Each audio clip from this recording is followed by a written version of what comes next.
everybody, and welcome to another episode of 10 Forward Weekly. My name is Mikey Fatum. I am also known as Ambassador Kel, and I am your senior community manager. I was going to say for Cryptic Studios. Technically, it's for Arc Games, but, that's me. You know me. And we are very excited because after a little bit of a delay, it's launch day for Undiscovered! Yeah! Congratulations to the entire team and to everybody else on this call, especially. It's always amazing when we get new content out the door. Um, I am really excited because we've got a superstar team today, including some people who have never been on the show. So I'm just going to go through and introduce you all one by one, and you can say hi. So first up, we've got content designer Arena. Hi. Perfect. Well done. We've got our narrative designer, Flo. Hey, what's up? We've got our art director, Phil. Hello, lead, not art director. Sorry, We're close enough. lead artist. They change what that title is every couple of years, and then I Yeah. get fired and come back. It's hard to keep track. We've got our executive producer, Thomas Maroney. Hey, everybody. We've got systems designer, Miku. Hey, how's it going? Man, somebody else is here. No, ladies and gentlemen, it's lead designer Jeremy Randall. Hi. I hope y'all are doing well today. Scorpion. No, Scorpion is 100% correct in chat. That is the real Hatsune Miku. The real Hatsune Miku works on our game. You all didn't know that? In between her massive singing career. But welcome everybody. Yes, this is the that's Mayo pointing it out. But yes, this is the first time for a couple of our guests being on the stream, and I'm very excited to have you both here. Thank you for joining us, Arena and Flo.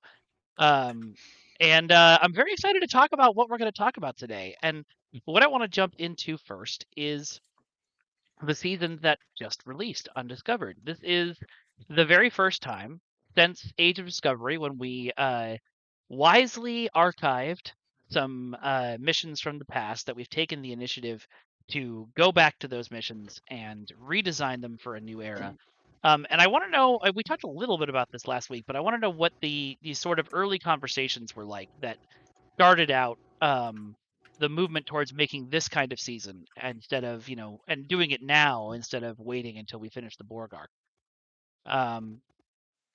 Whoever wants to jump on that, I assume Thomas and Flo were there for both for the conversations. I assume Jeremy was as well. Well, yeah, it started with I think it was really Jeremy's idea to take a look at unvaulting I am to blame. Kuvama Right. Ultimate Clean Art. Yeah. So why don't you start like talk about how the process started, and then you can talk about them, pass it back to me for the conversations we had. So you all know me. I'm pretty in touch with the things that our community says, which aren't always represent all our players. But I have seen over the years a big through line of, we love this old content. We would love to see it come back. And this particular arc was also something that we internally as a team had a lot of fondness for, although more of from a conceptual standpoint than actually the execution of it. Right, that the ultimate Klingon story arc from beginning to end is one that touches on every different era of Star Trek. It touches on pretty much every different show up until in some way, in some reference story beat or something. And so between knowing how much a lot of our player base wanted to see, knowing how much a lot of the classic critics, most of whom are no longer part of the team at this point, felt that nostalgia for, as well coupled with the where they too are celebrating the entire breadth of the IP, it just seemed like a perfect fit to see if there was something that we could do here and to use it as our way to also pay tribute to the IP, to celebrate what Star Trek has been through the years and some of the stories that it's told over those many different series. Quick note, if you all are getting a little bit of connection issues with Jeremy there, I apologize. While I'm on the East Coast, his computer and mine are in a deep blood feud. and Yeah. battling across time. I tried to move closer to the router. That's why I've got this beautiful background today. And as somebody pointed out, the very red face. But it sounds like he's still getting a little robot voice. I may just ask you to repeat some things every now and then, Jeremy, if we Okay. need to. But yeah. Sorry. So I'm yeah. being Anyway, you were confused by the appearance. continuing your story, and you were, I think, going to throw it to Thomas. I was, because even though this kind of was conceptualized by me, and Thomas is my boss, and I needed to get approval, not just that, but also like buy-in and expectations and all that kind of thing. So, I mean, yeah, the next step went to Thomas. Yeah, well, and Jeremy, when we started talking about this, he had Arena go play the old episodes and start kind of plotting it out, and we looked at it as an unvaulting, and we started it as, okay, these are the things that should fix. And as we started talking about that, I started thinking about like, well, yeah, but it'd be really cool if we like redid all the cutscenes.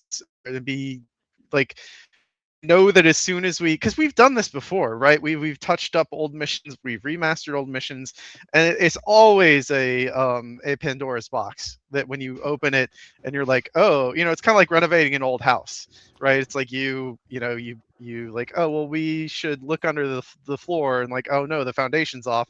Well, we got to reset the foundation, and then, oh no, we got to replace the roof, and like all these things start coming up. And so as we were talking about it and planning out this release, it became really clear to me that like if we wanted to do it, we should do it the right way, the way that it deserves to be done, and we should just early on say, no, this is all we're doing, this deserves our full attention. It's just going to be a new episode. It's just going to be a brand new episode. And so when we kind of came to that conclusion, then I asked Jeremy, like, okay, well, if we're just going to make a new episode, because originally the pitch was that this was going to be an unvaulting kind of a touch up that was going to launch on alongside a continuation of the Kings and Queens arc. But then, thinking about all the times we've done this in the past and how it always kind of spirals and bloats and everything in a good way, right? Because we want it to be quality, we want it to be interesting. I knew that we probably weren't going to have everything we needed from the VO we had from the original version, that we probably have to hire Lisa LaCicero again to do pickups, in which case, well, like, we're gonna hire her again. You gotta pay her the same amount of money if you do like just 10 lines or 100 lines, right? So so all these things that's the things I think about as an executive producer now. But anyway, so I went back to Jeremy and said, okay, well, if we're just going to do one episode, if we're not going to do the Kings and Queens and this, we need to pivot to this. Like, should we just not do this now and do Kings and Queens instead? Maybe we do this over a longer period of time in the background and not launch it with this season. But then Jeremy made the argument, and I think he was right. Clearly, I thought he was right because we're doing it. We did it. That it is the 60th anniversary of Star Trek, right? We want to celebrate that, and we want to do it with something that gives us the opportunity to bring in Robert Picardo, he was on Voyager and Starfleet Academy, and bring back this really beloved series of missions from Star Trek Online's past. And this is the first part, right? And there are other parts of the story that if you've already played the old versions of the episode, I think you'll know what I'm hinting at, right? That we want to make sure are back in the game for Star Trek's 60th anniversary later this year. So that's kind of the whole like decision tree that we walked down as we were trying to okay, what is the next step for Star Trek Online? How can we celebrate the 60th anniversary of Star Trek? How can we bring back these beloved characters and missions into the game in a way that's satisfying for everybody? And it also offers something new, because I guarantee you, even if you played the original missions, 8 years ago at this point, this is not the same mission. It is nothing. It is from the ground up rebuilt. So you will experience lots of new cool stuff when you play it again. Well, I was going to say, like, once we mainly you, had made that decision that we were just going to focus on doing it right, as you put it. It actually freed us up to make some very important design decisions about where we were going to go, things that then ended up informing the excellent work that Arena and Flo have done on this episode.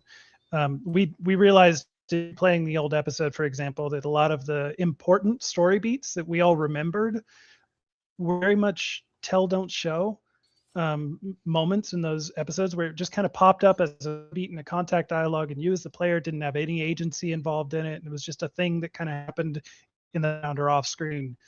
And that didn't match with the nostalgia that at least I as a player had for when I played through these things. It was like that felt like an important thing. And so if we're going to redo the whole story, we can make it an important thing, and we can make you involved in it to some extent, and make it a more interactive part of the story. And the other thing that this allowed for us was bringing in new actors and getting all new environments as well. And the opportunity to, as Thomas was just saying, like by revamping it or actually overhauling it completely, really, it is my hope as the lead designer that even for players, veteran players who have played through this story arc, will still feel like it is a new experience. It is a new part of Star Trek that we're adding on. Heck yeah. Absolutely. So then the really interesting thing on that is, first of all, I want to say we got a compliment in chat on how great the VO writing, cast, and direction all were. That was from a Chris Perucci. Does anyone know that name at all? That's our lead audio designer in chat. Flo, I want to throw to you because this is, the first time for this game that you've had to start writing and narrative designing on recreating and updating an older piece of content for Star Trek Online. What's the process like to go from, an older mission and, like Jeremy and Thomas were saying, trying to make it more show, don't tell, and trying to, make it both of those things, that it's a new mission, but also an old mission. Yeah, I think actually I'm end up probably handing off a lot of that to Arena. Typically, as senior narrative designer, I would pitch the story concept and narrative research, but we took a sort of hybrid approach. The conceptual phase landed with Arena, and that was an intentional decision. We decided that I would focus on the next release instead, and we worked like that together for a while. So there was a partial shift of ownership that also allowed me to get more into the engine. So that was pretty cool. I would say eventually the responsibility fell back onto me when it came to creating game writing, like shippable game writing and voice direction, that kind of stuff. But yeah, in this case, the conceptual questions are probably more for Arena. She really led the charge on the story pitch, the research, the remaster, all of that. And I'm really grateful we did it like this, because often, planning, writing, and that kind of stuff can be kind of a solitary experience, even though you get a lot of feedback from leadership. So yeah, we're getting the opportunity to work more together. I don't know if maybe you want to comment about how the remaster was more of an overhaul and all the work you did basically to bring that to life. I was going to say, I sit corrected. Let's throw the same question to Arena. Okay, so what was the process like? I mean, first I started playing the old content, right? And since initially we planned to just overhaul it a bit and bring it up to speed with our current standard, I was really looking into the gameplay that we had and thinking about, okay, how can we improve everything here? And then at some point, when we took the decision to actually make this something new based on what we had, I got to do a lot of digging into Star Trek lore and like see how we could really piece all these different Star Trek eras together and tell a cohesive story, how we could build up the villain that we have here, and how we could showcase other characters that appear in the story and really give them some spotlight. And yeah, that was super interesting. I got to rewatch also quite a lot of Voyager because I needed to know everything about Meryl. So and I'm a big Voyager fan, so I really loved that part. What a tragedy for you, twisting your own. And yeah, it was really, really just getting my teeth into the matter, and then seeing I have how to we. say, Yeah. I think the part of that process that I enjoyed the most working with both you and Flo and Thomas was kind of, we took this process of, once we had decided that we were going to do a more drastic overhaul, we went through the old stories and kind of pinpointed what our pillars were. What's the important story beats that we know have to be carried through in the new edition? And then we were able to, at that point, it gave us freedom to understand what we were going for with each act, while having also the freedom to reinvent the connective tissue that sort of bound them all together. And a lot of that translated into incredible story beats for our various different actors to do. I know this is a big sidebar, but my God, guys, this voiceover, the Yeah. acting in this episode is probably the best we've had in quite some time. Lisa Locicero goes so hard on this, and you can't do that without a good director backing you up. So well done, everybody. It's Mm-hmm. great. I can't wait for you all to play it. I know Thomas said if you've played the episode already, I think the servers have been live for 23 minutes, so I'm sure some of you have already beaten it. Uh, Sorry, I meant like if you played the old version. oh, you played the old Back. version. Okay, got it. Yeah, yeah. Rachel, why did you get an epilepsy warning when logging into the game? That's a very good question. Flo, do you want to take that one? Yeah, that might be on me if it's the same content warning that I'm imagining. I Yep. write content warnings for news articles and things like that, and we got good feedback on content warnings. People appreciated them. Things like, loss of player agency, or disturbing visuals, flashing lights warnings, that kind of stuff. So I think we did a bit of a body horror warning for yeah, the last episode. Chimerian episode for corruption. I think it's just we would rather have you read one extra line and be extra prepared, and make sure that Yes. we take care of all our players as much as we can in that regard. So yeah. Nice. We just got a comment that says accessibility is always important, but it also comes from Discolexia, which excellent Huh. name. Well done. Very appropriate. But actually, I was referring to the epilepsy warning that we just put on the front of the game. And I think that maybe that might be more of a Jeremy or Thomas question then, where I Well, think that this came came from from and why we're doing it. multiple. Yeah, Go ahead, Thomas. yeah. We ultimately, it's something that most games nowadays do have an epilepsy warning. There are strobing and flashing lights. If you play any TFO in Star Trek Online, you know that applies to us too. It seemed like it was. It seemed like it was time to add that to Stowe. If you don't want to see Yeah. it anymore, you can disable it. There's a checkbox there. Just make sure to say "Don't show it to me again." You click apply, and then it'll go away. But it's important to give people proper warning. When they're making choices about what to play, or at least they can be prepared if if they do play. Yeah. And I mean, we have had a couple of things get reported to us on the Discord that we're working to fix that involve epileptic seizures and things of that nature. But while we are working on fixing those, it made sense to just put it on the front of the game so that everybody is fully informed going in. All right. So as Jeremy posted on the Discord and I posted on social media, we're not going to go into too many spoilers for the mission for the beginning of the stream here. So Jeremy, sorry, I posted your report about Chronotron weapons, and Jeremy immediately posted Gornatron. I should have a Gorn pun contest. Anyway, that'll go on for 3 weeks.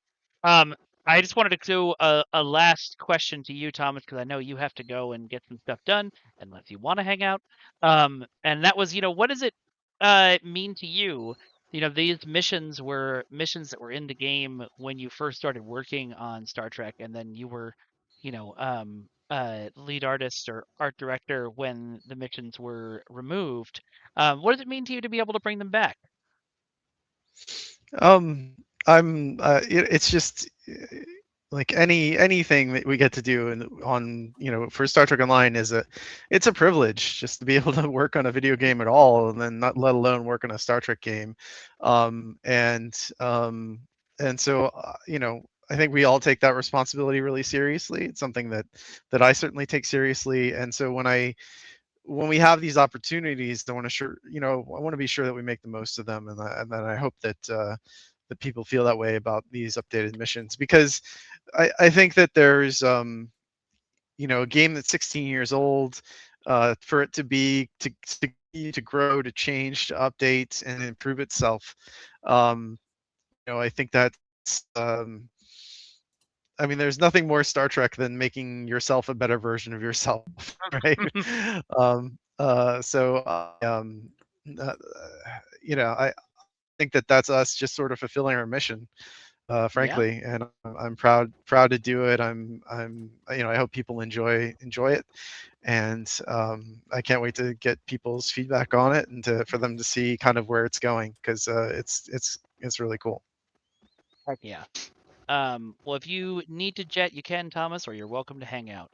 I was going to throw our next question to Phil, because we talked about narratively updating these old episodes and bringing them into the present modern STO. But I know it's always a challenge too to take some older content and make it look fresh and new and exciting. What was your and your team's sort of approach to that? Well, I'm going to drop Thomas in it now. I think I was missold this whole thing at the start when he was like, we're gonna unvault these episodes, and it's gonna be like, the whole thing's there. We've got loads of character art. We've got use the maps. It's gonna be easy. It's gonna be a quick one. It's like, yeah. I have this other idea and this idea, and it was like the thing snowballed, and we had some awesome ideas, and it was really cool to go through that process and kind of see those new ideas kind of coming out, and thinking, oh, we could do this now. We do this with cutscenes now. We could do this with character art now, and that was really fun. And it was much more exciting, really, to be honest. It was a really exciting process to go through the whole thing and see how much we could hopefully improve it, expand upon it, and just do a really, really cool story. In terms of the actual work itself, we kind of had two main focuses. Thomas was really keen that we looked at character art. We looked at some of the main characters in the story, and we really tried to look at see what we could do to up them.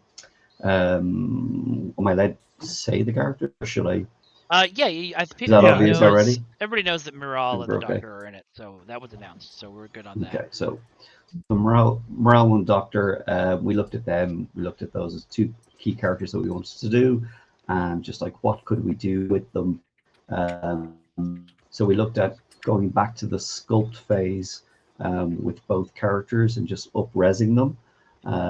Worked with the character team to try and use some new techniques, looking at head scan data, kind of just a bit of higher quality kind of detailing on the face, and then just trying to make sure that detail came into the engine a little bit better. Then we worked on our lighting quite a lot to make sure that the lighting could hopefully sustain the extra kind of detail on the faces. And we did new hair for the character, well, for Miral, not for the Doctor. And then we did a lot of work on Vivat as well. We wanted him to be a really key character. We wanted to spend a lot of time on redesigning. So we went back to concept with him. Had a whole load of concepts done, looked at his history, and how we wanted to build him up as hopefully a layered character. And we have a cool new costume for him, cool new head sculpt, new hairstyle, and yeah, that was our first main focus really on the art side. Very cool. And we had one other main focus. Oh no. Finish what you were saying. Your other main focus. Okay. You paused for half a second. And my brain was like, "He's finished his thoughts. Yeah. I should jump in. Please go ahead." I was just going to. So the second main focus really was some environment work. Really, I would say we looked at the maps as I was teasing beforehand. We did look at the maps and we thought, what can we reuse? We have reused quite a lot of stuff, which is great. But there was a few key locations that we used to focus on, and towards the end of the story, I won't give anything else away. We tried to focus on just getting them to a really nice standard and build up to a nice climax. So we worked with the concept team first to kind of craft some cool new locations, and then with the environment team, a lot of work on the lighting, like I say, a lot of work on VFX. I think it all came together really nicely. Hopefully everybody will like it when they play it. So we have a couple of concept pieces that you guys sent over to me beforehand. Do you want to take a look at those and talk through some of them? Here, let Sure, me yeah. share my screen with you so y'all can see this before so you can at least know which image I have pulled up. All right, is that screen share going through okay for everybody? Yep. Cool, and it hasn't crashed anything yet. All right, so this is the first one y'all sent me. Tell me a little bit about this location and the sort of environment we're looking through on it. So this is the Hattoria location, and the idea was that we wanted to do a bit of world building here, we wanted to really feel like, I was kind of describing it as kind of like a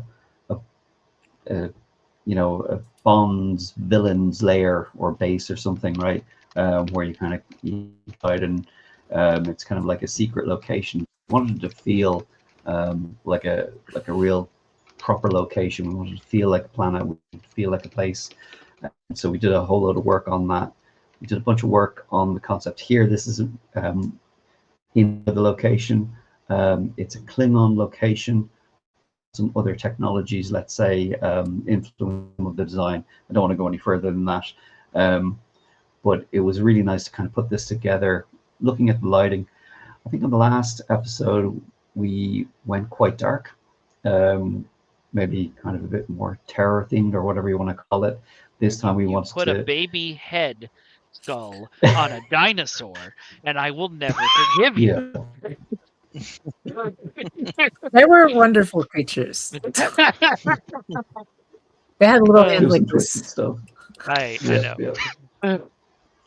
So with this one, we wanted to go for a different feel, a different mood. I think it was really key to try and make it feel a bit retro. We wanted to kind of really lean into the feel and the kind of style of Star Trek VI, the Undiscovered Country, and we put a lot of work into that. It is a bit dark in some areas. It is a bit moody too, but hopefully it does have a kind of different feel, and more of a retro feel, let's say. One thing that I I was going to say real quick, one of these successful. concept art, all these concept arts we're showing are by Goken, by the way, who is in chat. And yes, these are zoomed out. We can talk to you about that afterwards, buddy. But these are zoomed in a little bit. Yeah, go ahead, Jeremy. I just wanted to say that even though we reinvented this episode on the story side, like almost completely, we did want to still try to reuse as much existing assets from the game as was possible, a little bit of upresing. So like I actually just felt like kudos to you and the environment team, because the set piece that we're showing the concept art for is almost entirely new, if not entirely new.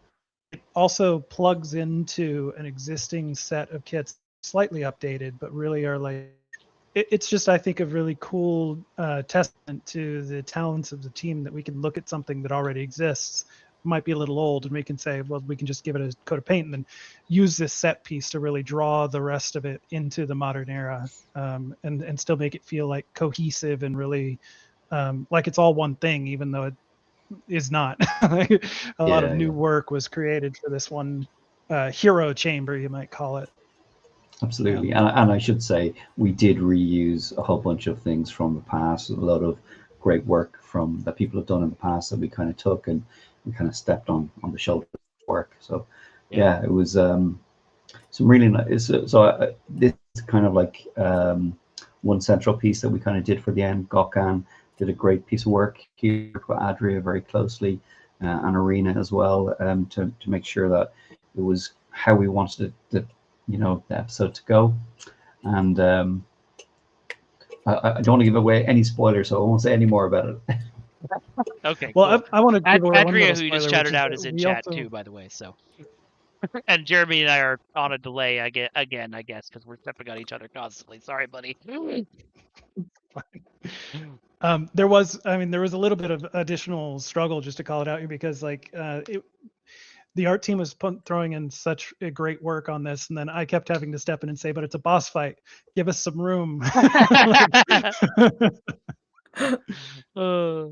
We have to be able to take any step in any direction, guys, please. Mhm. Oh, that's awesome. So, on content design front, Arena, is this? I know you worked on the narrative stuff with Flow. Were you also working on the content design part of, like, translating once these environment artists had translated this into the game, like placing, the encounters and things like that? And what was that process like? Oh, what was that process like? So luckily we had. I mean, I worked on all the acts. I got some help later on in the process by Nico, who is an awesome colleague and who helped me a lot with bringing this over the finishing line. So big shout out to him, and thank you for all the help there. But basically, yeah. I did the content from start to finish there, and I think if you have a map that already exists, which was the case for a couple of them that players are going to see, it's really like, how do I get the story that I want to tell here into gameplay action, and how do I place this gameplay action on this map, right? And here we have a couple of rooms. So that was easy and hard at the same time, because if you have rooms that are defined already, you need to make sure that you get everything in. But it's easier because you're not sitting in front of a white space where you're like, okay, but what could this room look like? So yeah. Once we had the story and we knew what we wanted to tell there, it was really like, okay, the player is going to do this action because it's important for the story, and the action is going to look like this in this space. And that's one thing that I think you did really great, Arena, early on, was you put forth this idea that even from the very beginning, when you first get to this map, or shortly soon after, you could see your destination. Yeah. You set this up. The concept art, as pretty as it is, doesn't show this, but it's actually like an upper level where you can actually see down into this. So very early on, when you get there, you get to like, that's where I'm going. And so the rest of the action on this act, it's really, it keeps reminding you that that's your eventual goal, that's your destination. Yep. I think that was a really good call to get in there early. Yeah, I think most of the work actually went into the last map, because that's the new one, right? Like where this content or concept art also like lives at in 3D. So, and that one went to a lot of iterations. Like if you have a completely new map, you can play so much and you can have so many ideas, but then you really need to make it work, and you make this space believable. And I think our environment art team did an absolute amazing job there. Like, I love this map so much. I've played through this content a bazillion times at this point, because I'm playing through all of it, I'm testing all of it, right? But I love going into that map, and I really, really loved how it started feeling alive and really started feeling like an actual space where you could be and where you could see all these things happening. So yeah, Awesome. that was great. Big shout out to Shashank and Corby, our environment artists, for bringing this together. They did some really, really nice work on it. And all the VFX artists as well, they really put a lot of work into it. Andrew, Toby, and Ariel all did various parts of it, so it was a real team effort. But yeah, we unfortunately they couldn't make it to the stream today. We did try to have everybody who worked on this update on here in one form or another today. Didn't work out that way, but next time we'll get them on, unless they don't want to come on streams, and that is also okay. So you gave a shout out to Miku a second ago, and I want to follow up on that. Miku, what? I think that was. I think maybe Irina was mentioning Nico. Yes. So we Oh, have Nico and then we have Miku, Yeah. but Miku also worked on this. cool, So cool, cool. yeah. Yeah, I'm just gonna. I'll just. I will diminish and shame and leave forever. But I know Systems does a lot of hard work on these content updates too, and as Systems is sort of the, you know, arcane, magical inner workings of the game. I don't actually know, despite having been here for nearly a decade, like what kind of stuff, what kind of systems work happens on an actual episode. So could you go into that a little bit, Miku? All right, so we do some magic here. And there's a lot of things cooking in the background. So I played a very small supporting role in this episode. Literally, all the props is to Nico, Arena, and Flo, and everyone else for putting everything, the whole package together. I just sprinkled a little bit of magic into there. So uh, how in some games you have a little timed activity where you kind of have to, or where you can, like, if you're good enough, you can just kind of dodge it. Yeah, quick time We've event. implemented I mean, it's kind of different from a quick time event. Okay. What I'm trying to describe, but it's more like you feel like a secret agent going through, like a security sort of Oh, like okay. Yeah, yeah, yeah. system. And so we have these new sort of mob types now that can do. If you're fast enough, you can dodge them, or you can also run into them and then trigger the the security system for the area that you're going to be playing in. So there's a quite a challenging configuration. I challenge you to make it through there without without triggering something. Can you do that? All right. Well, we're gonna watch me do that later, and I'm pretty sure the answer is no. Uh, but we'll find out together. But while I've got you, Miko, you also did a lot of work on putting together the Undiscovered event, which is, for those of you in chat who are excited about it, which I know is all of you, is the way you can get the cavort for free. What kind of work goes into like setting up an event like that, making sure all the different pieces of content work with it, putting it all together? In terms of that, that's when we get into the sort of back end systems work. So let me see if I can explain it in a We fun way. we have Thomas right here. Thomas, can she explain the back end systems work? I mean, I pretty much play with spreadsheets. That's kind of been nerdy, but essentially we make sure that there's this isn't our first episode sort of events that we do together. Pretty much this is a tradition. Every time we sort of release when we release new episodes, we try to encourage players to go through it. And so having this extra treat on top is sort of our gift to you, and it just sort of encourages you to do the activities that we've made, such as the DSEs and such as this wonderful episode. Pretty much there's a bunch of back end coding that sort of goes into this, but essentially to tie it to the episode, it's actually interesting because I don't actually need to touch the episode to get those rewards working, but it's crucial to know where the things that I'm hooking up to end up in the episode, and it's more about the order of when you receive it. I'm kind of vaguely saying it, but basically at the time that you beat the mission and you get the reward, that's sort of when the kickover from the magical back-end spreadsheet systems ends up on your computer, or ends up on your character, and you get the sweet rewards. And yeah, The event setup process, I think Miko's underselling it a little bit, probably because not sure how much we can talk about behind the curtain. So That was going to be my next thing, was to throw to you, to Jeremy, to be like, tell her how much more she can say.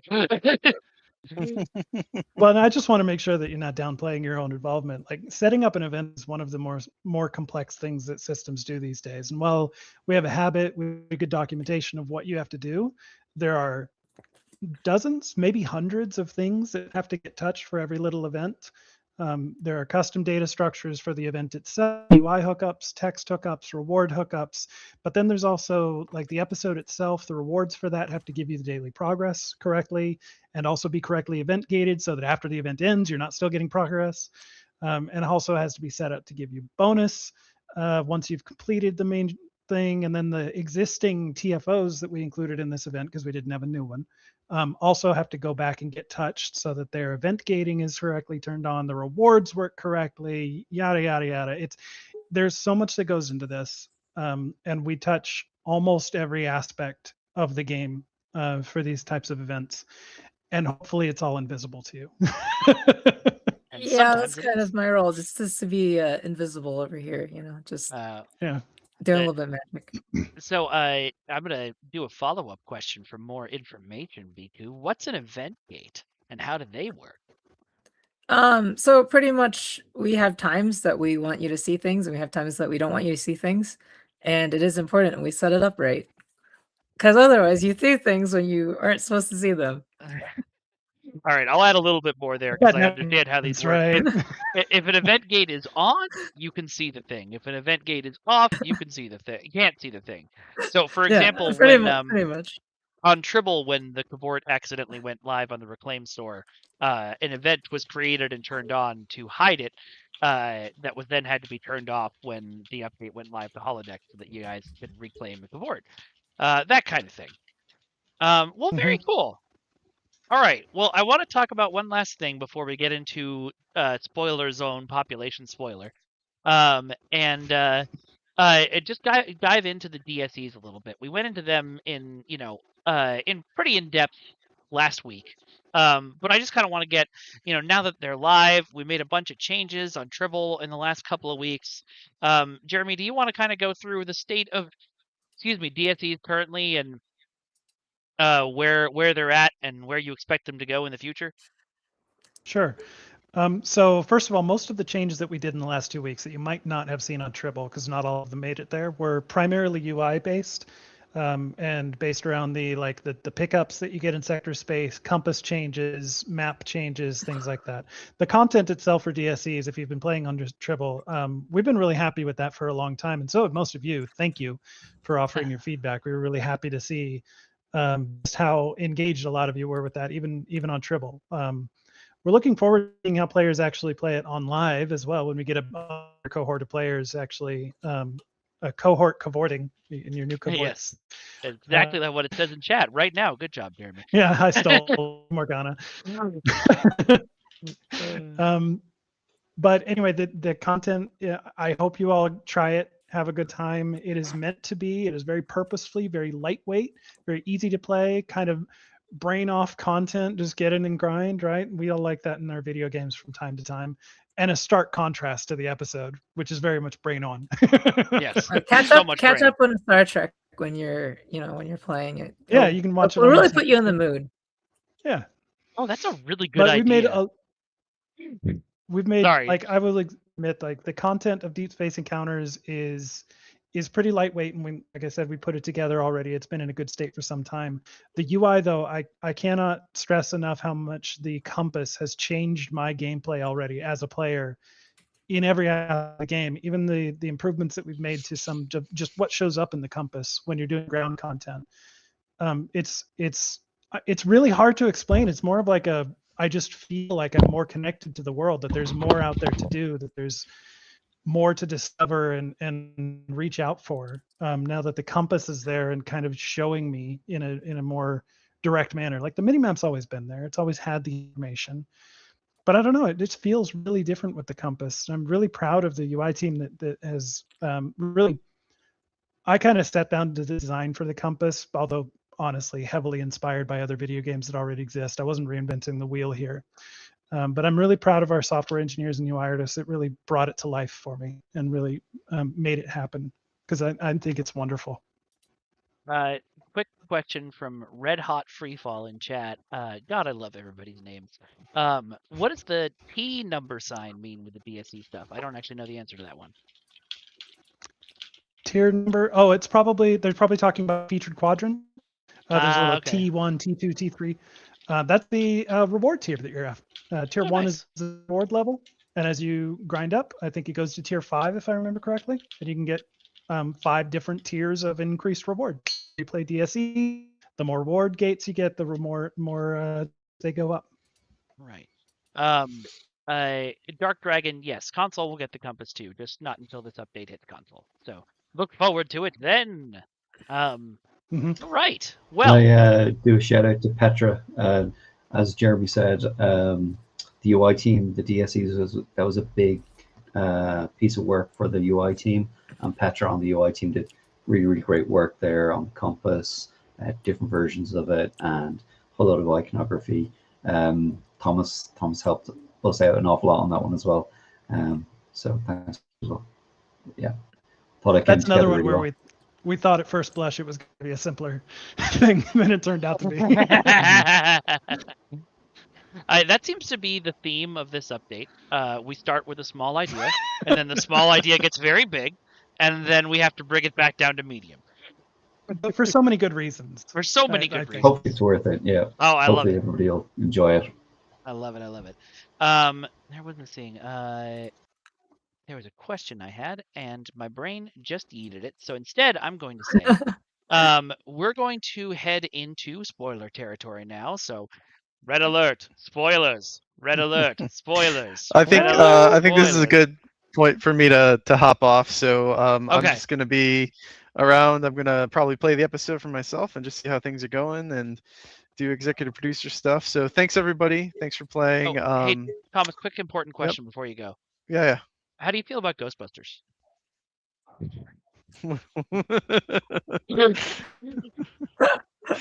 Oh man. Well, anyway, no, I just want to say it's always exciting and nerve-wracking whenever we launch a new season. We hope you guys enjoy the mission and DSEs and everything, and we're looking closely at your feedback. We'll make sure that to take a look at all that as we progress through the week here and address any big issues that come up. But yeah, and I wanted to shout outs, especially thank you to the people who got on Tribble and played Deep Space Encounters and gave us a lot of great feedback. So just to make sure that we didn't remove the stars on the holodeck. Yep. So we really do appreciate your time and they're very grateful that you play the game and everything. So I'll take off. Enjoy the rest of the stream, everybody. Have fun talking content. It's a really cool mission. I hope you all love it. We'll talk to you soon. Thanks, Thomas. Bye. Yep. Bye. Thanks, Thomas. Phil, did you need to run for the hills as well, or do you got a few more minutes? I am going to head off in a little bit. I can stay for another 10, 15 minutes. Right, cool. Well, I'm gonna head into game, and I'm going to share my screen with all of you so you guys can see where I'm going. But this time I will share Star Trek Online because you don't need to see everything else. That was just me thinking out loud. No one else needed to hear that. But anyway, let's see. Istio? There it is. Okay, sharing that for y'all so y'all can see what we're doing.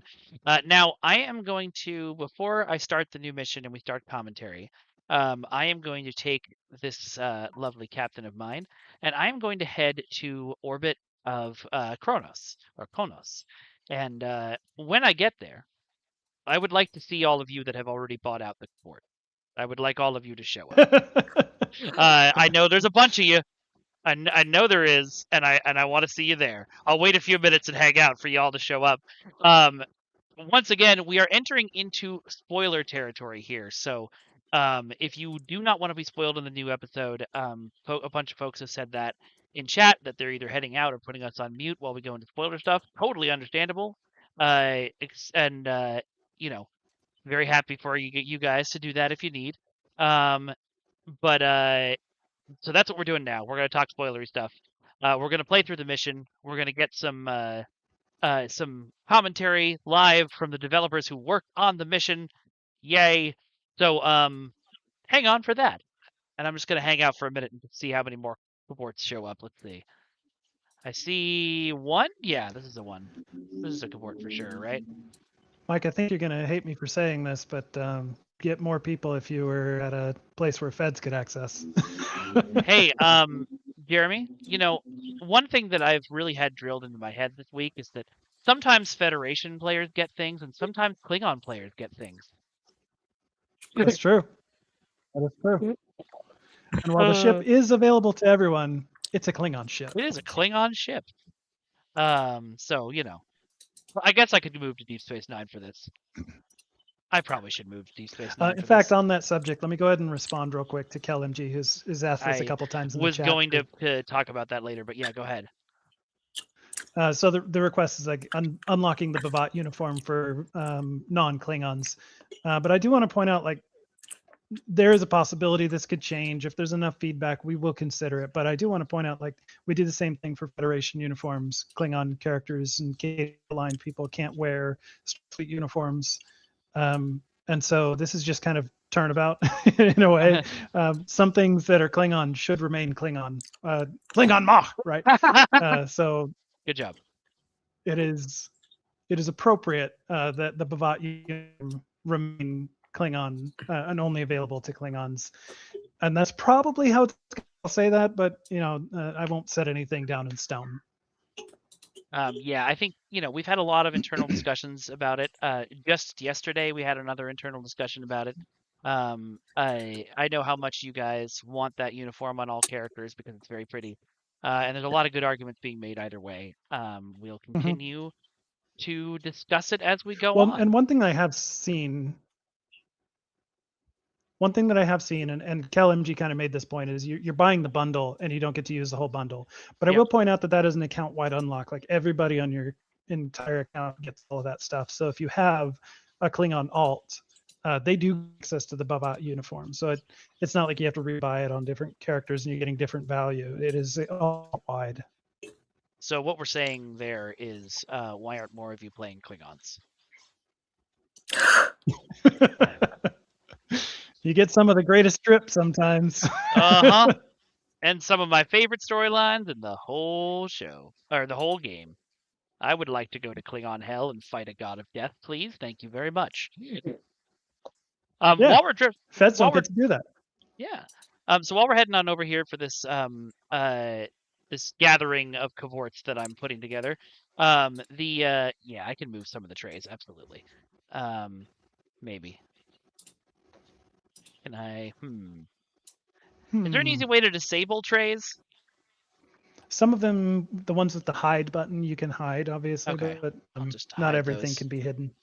Yeah, the big personal tray I can't hide right now, so it'll just. You want to the big personal tray? You have a bug that somebody has pointed out. There's a thread on the Discord about that. It doesn't seem to be happening for everybody, so we're going to be looking into this. There's those extra few rows that have appeared at the top of this tray.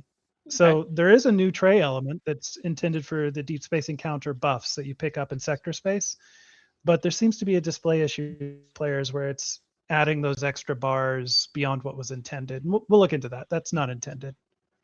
Okay, I think I just hid the wrong thing. But yeah, so the big personal tray, that's a bug. That's why that's there. All right, my ship stopped for reasons. Am I in the other quadrant now? That's why. To Deep Space Nine! And I want to see all the cavorts. But while we're heading to this great cavorting, Flo and Arena, now that we're in... cavorting. I love that. Flo and Arena, and I guess this is an Arena question, since you were in the very beginning part of it. Now that we're in spoiler territory, can you expand a little more on, the sort of thoughts you had when playing the original Kuvama missions and how, what you identified that you thought needed to be changed, rewritten, etc., etc. Okay, so when I played the original content, first of all, I really liked the story, and I'm so happy that we really kept the important bones there and that we expanded on some things. So the content that we were looking at was, I believe, release content, right?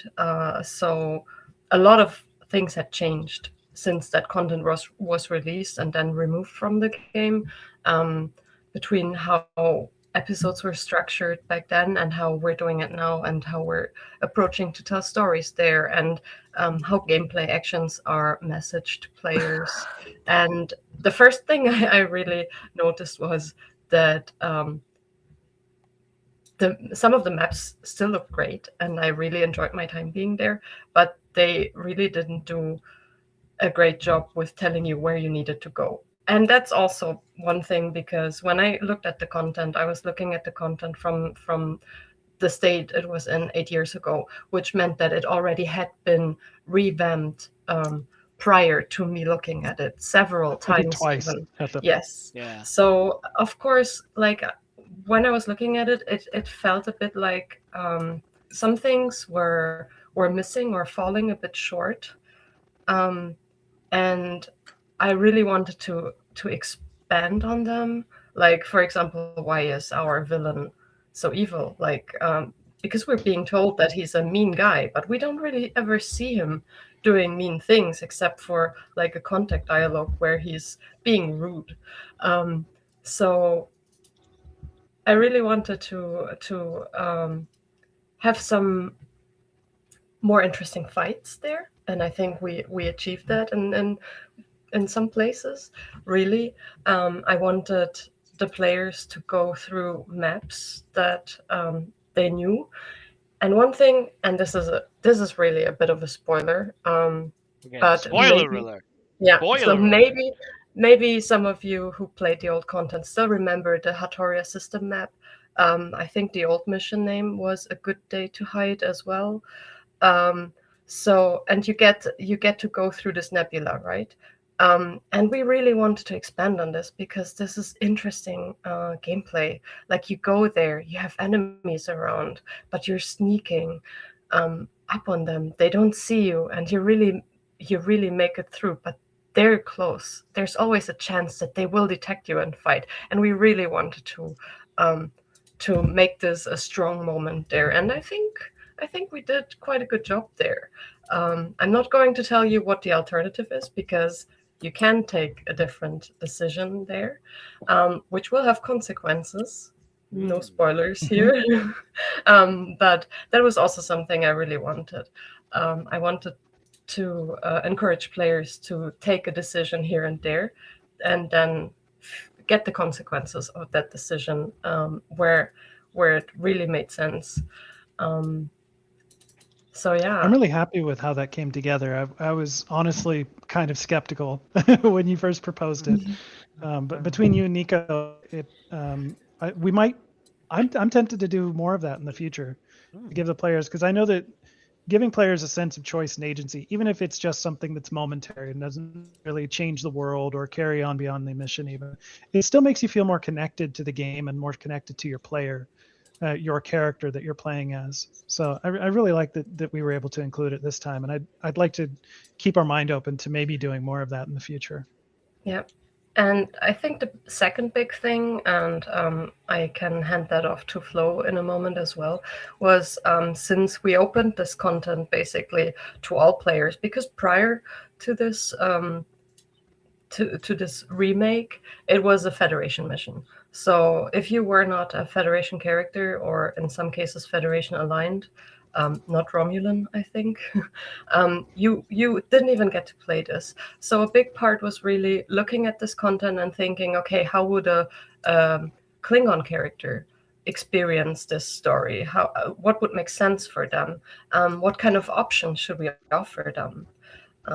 Actually, fun fact about that. The fact that Jem'Hadar were able to play this shortly after Victory is Life was a bug that we discovered.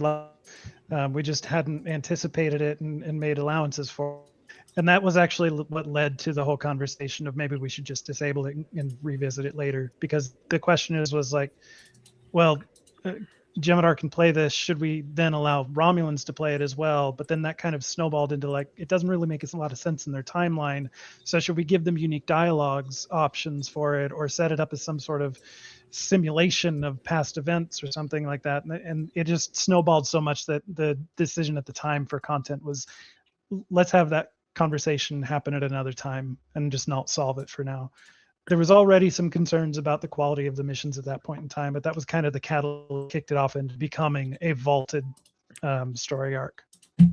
So thank you, Jim Hadar. Well done. Blame it on the Jamhadar. Yeah, but I think I mean Flo really inspired a lot of the faction specific text and options, and she always has a very keen eye on making sure that everyone, like, we even hit. I will give another spoiler here, so if you don't want to hear it, close your ears. Spoiler. We hit some very special contact dialogue options for based on your species, including XPs. So if you're a liberated Borg and you're playing this content, we have a small gift for you in there, very tiny. Cool. I love There's that. a lot of cool stuff in there. I think like we made it part of narrative good practices to always make every player feel immersed and included. When we obviously shifted the mission from being fed Starfleet specific to now playable by all, we had to consider what that mean for other factions and species to a higher rate than what was considered before. So we've included a Klingon mission giver, Klingon language, but also you'll see that we don't pigeonhole Klingon players into being supportive of an alliance. We give them options to tell us how they feel about what's going on.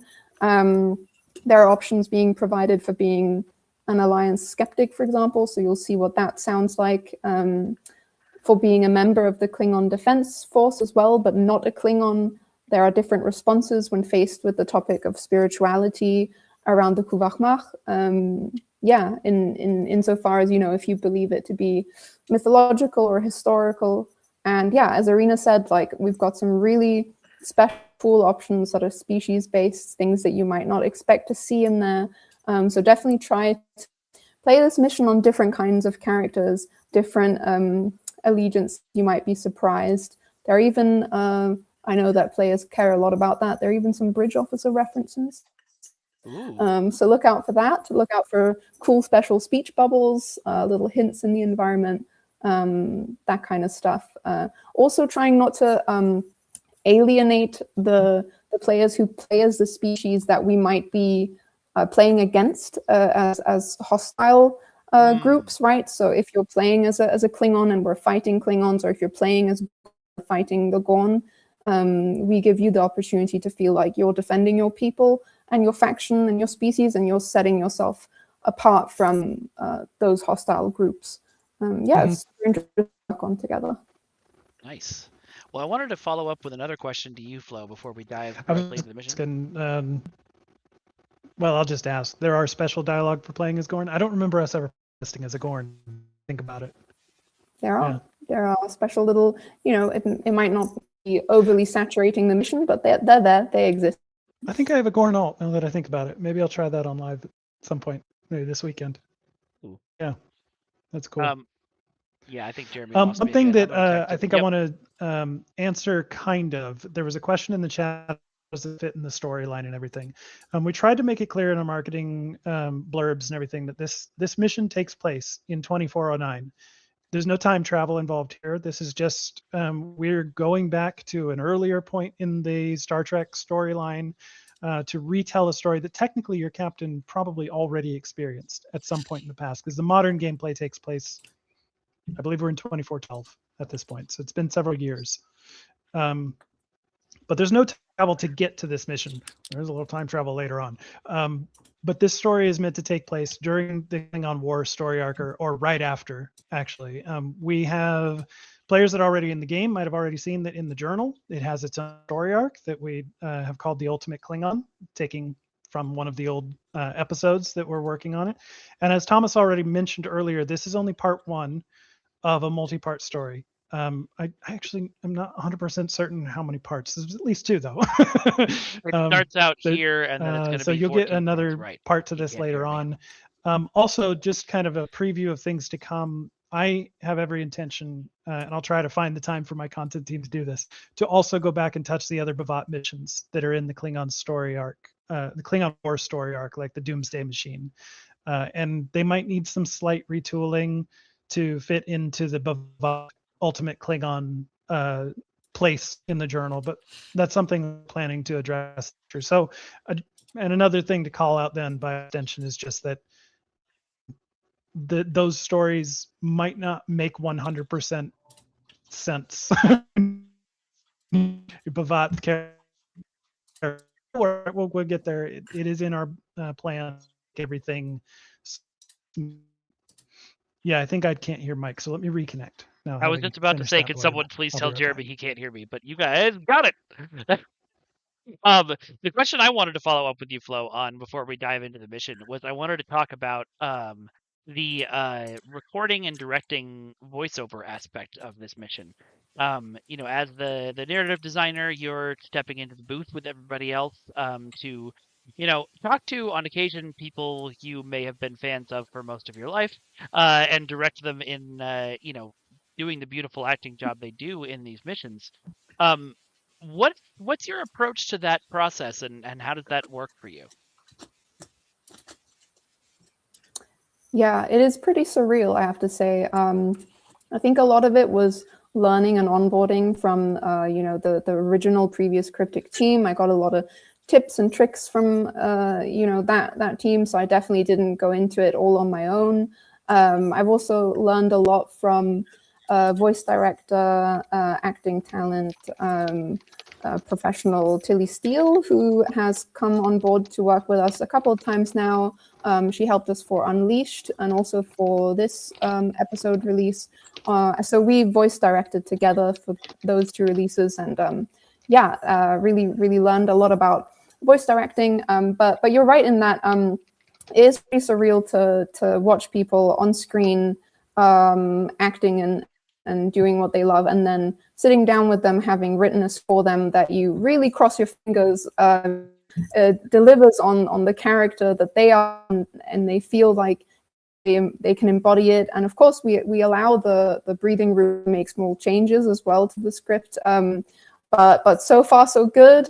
I can say without a doubt that everybody we've worked with has been so super nice and down to earth and professional. So, of course, it could be a little nerve-wracking the first time you go into the audio booth to voice direct, but it's been a joy. We've got quite a big team now working on it. I think it's me, Thomas, sometimes Arena is there as well. Our producers, Cynthia, Paco, Chris from audio, and then Tilly was on.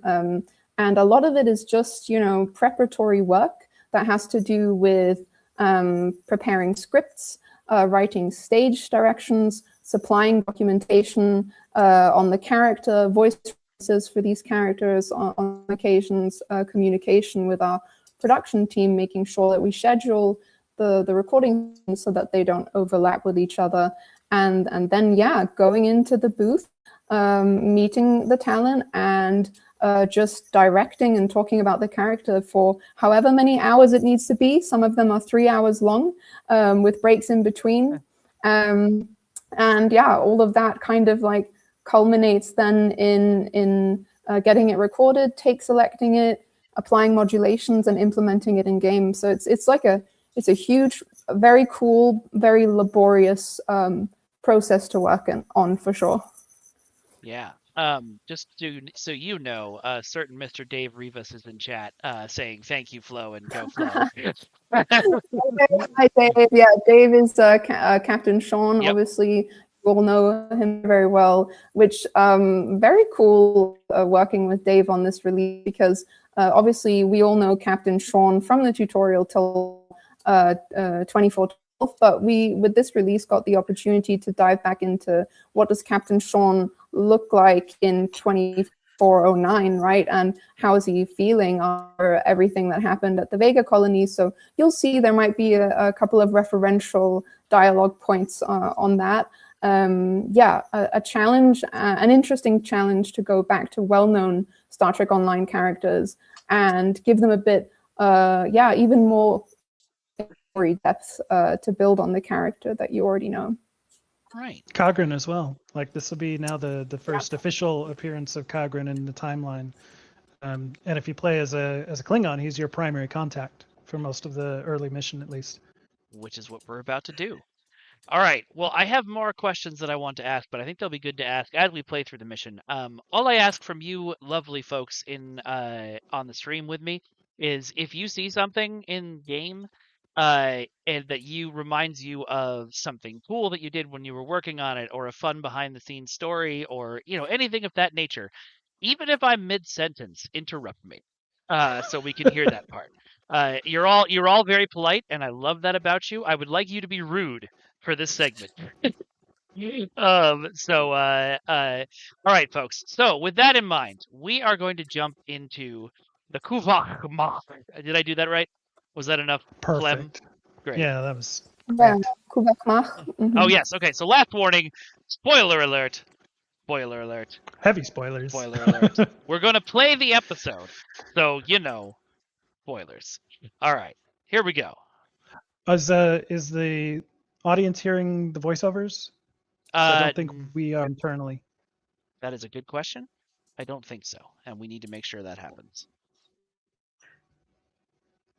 I'm going to step away for 30 seconds, by the way. Be right back. Okay. Okay, I'm going to have to...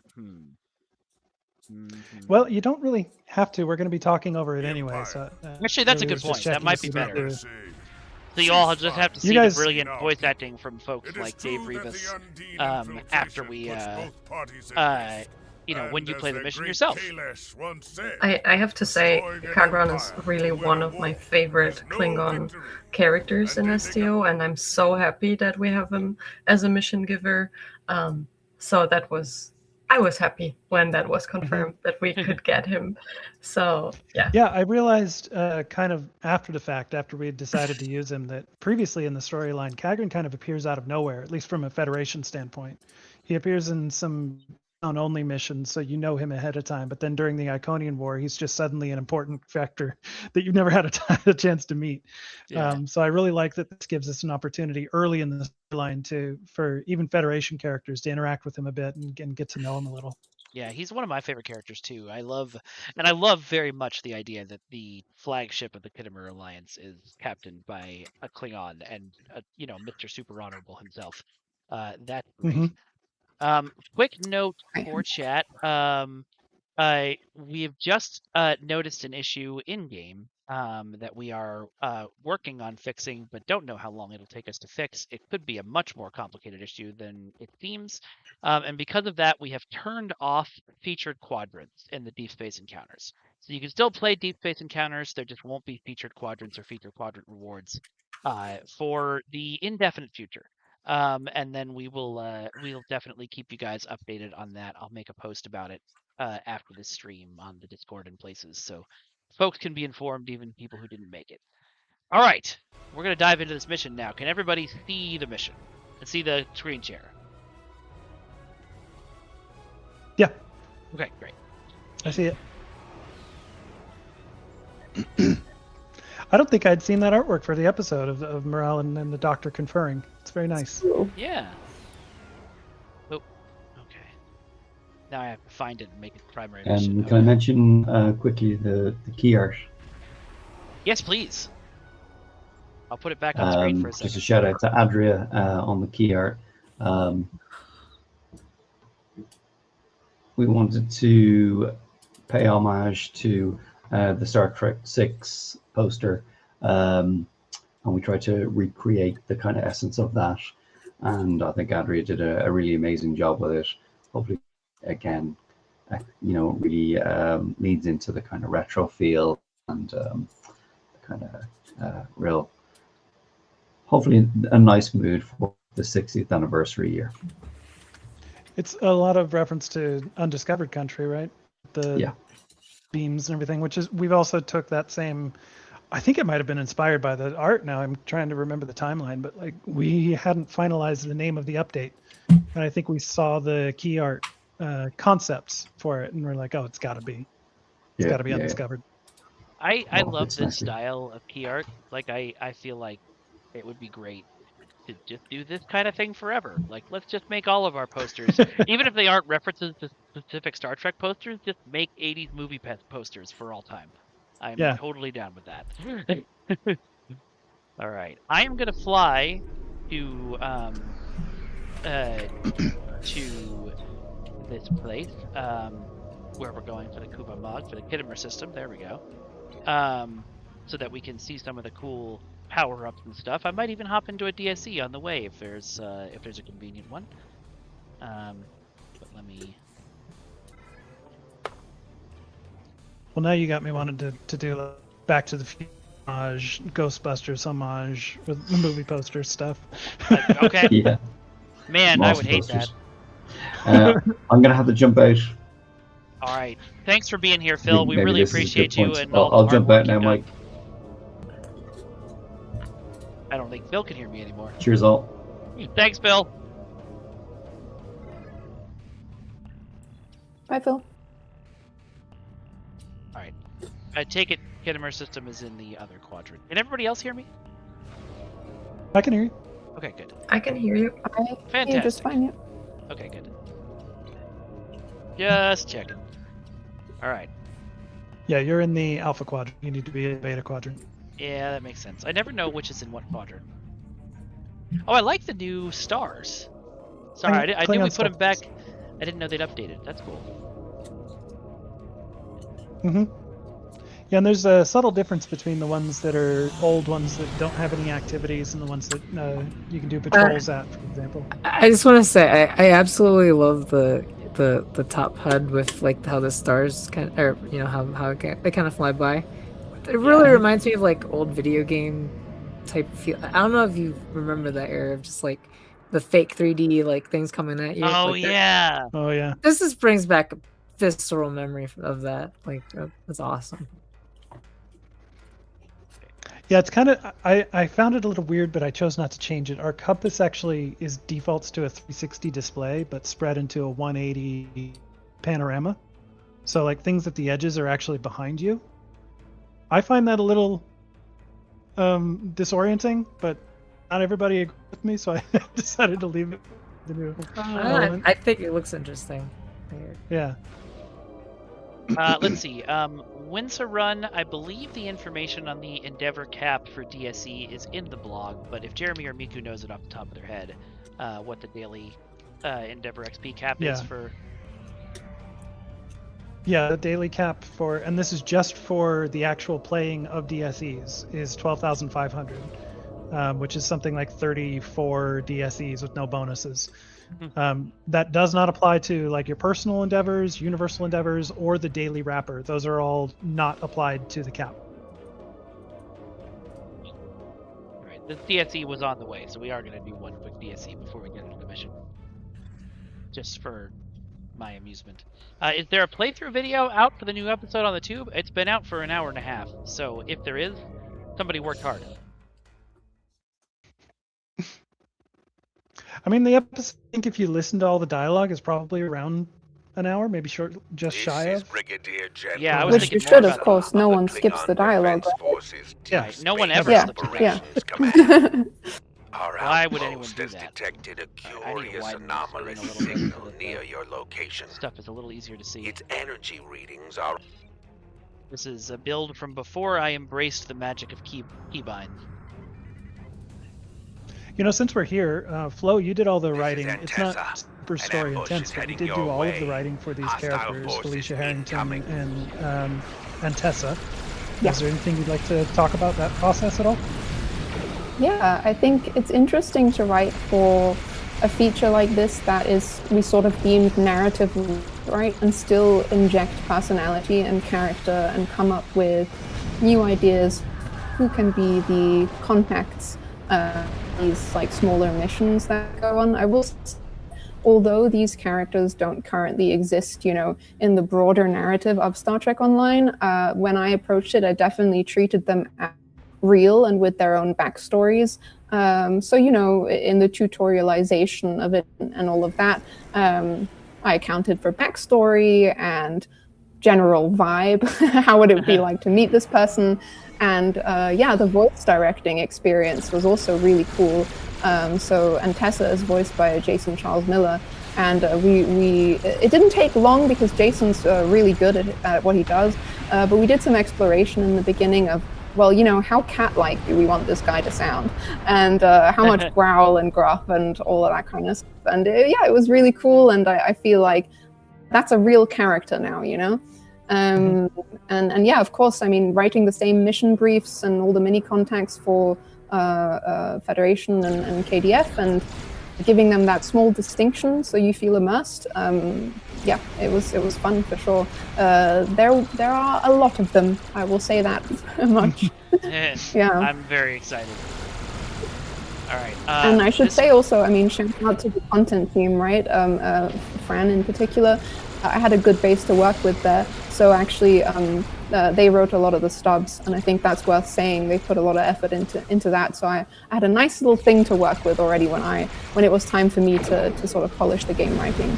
So yeah, back to you, Mike. All right. Well, I'm super curious because you were talking about how it's what a good experience it is, and that's awesome, and I love that. But how do you approach writing something that could be used randomly in a bunch of different ways? Did you have to write, different dialogue for different allies that were showing up? Did you have to sort of keep yourself to being vague? Yeah, I think it's a lot about using generic language that doesn't make you feel like it's generic, which in itself is a challenge. So we can't say, this specific group of Klingon aggressor from House whatever. We have to say hostile forces.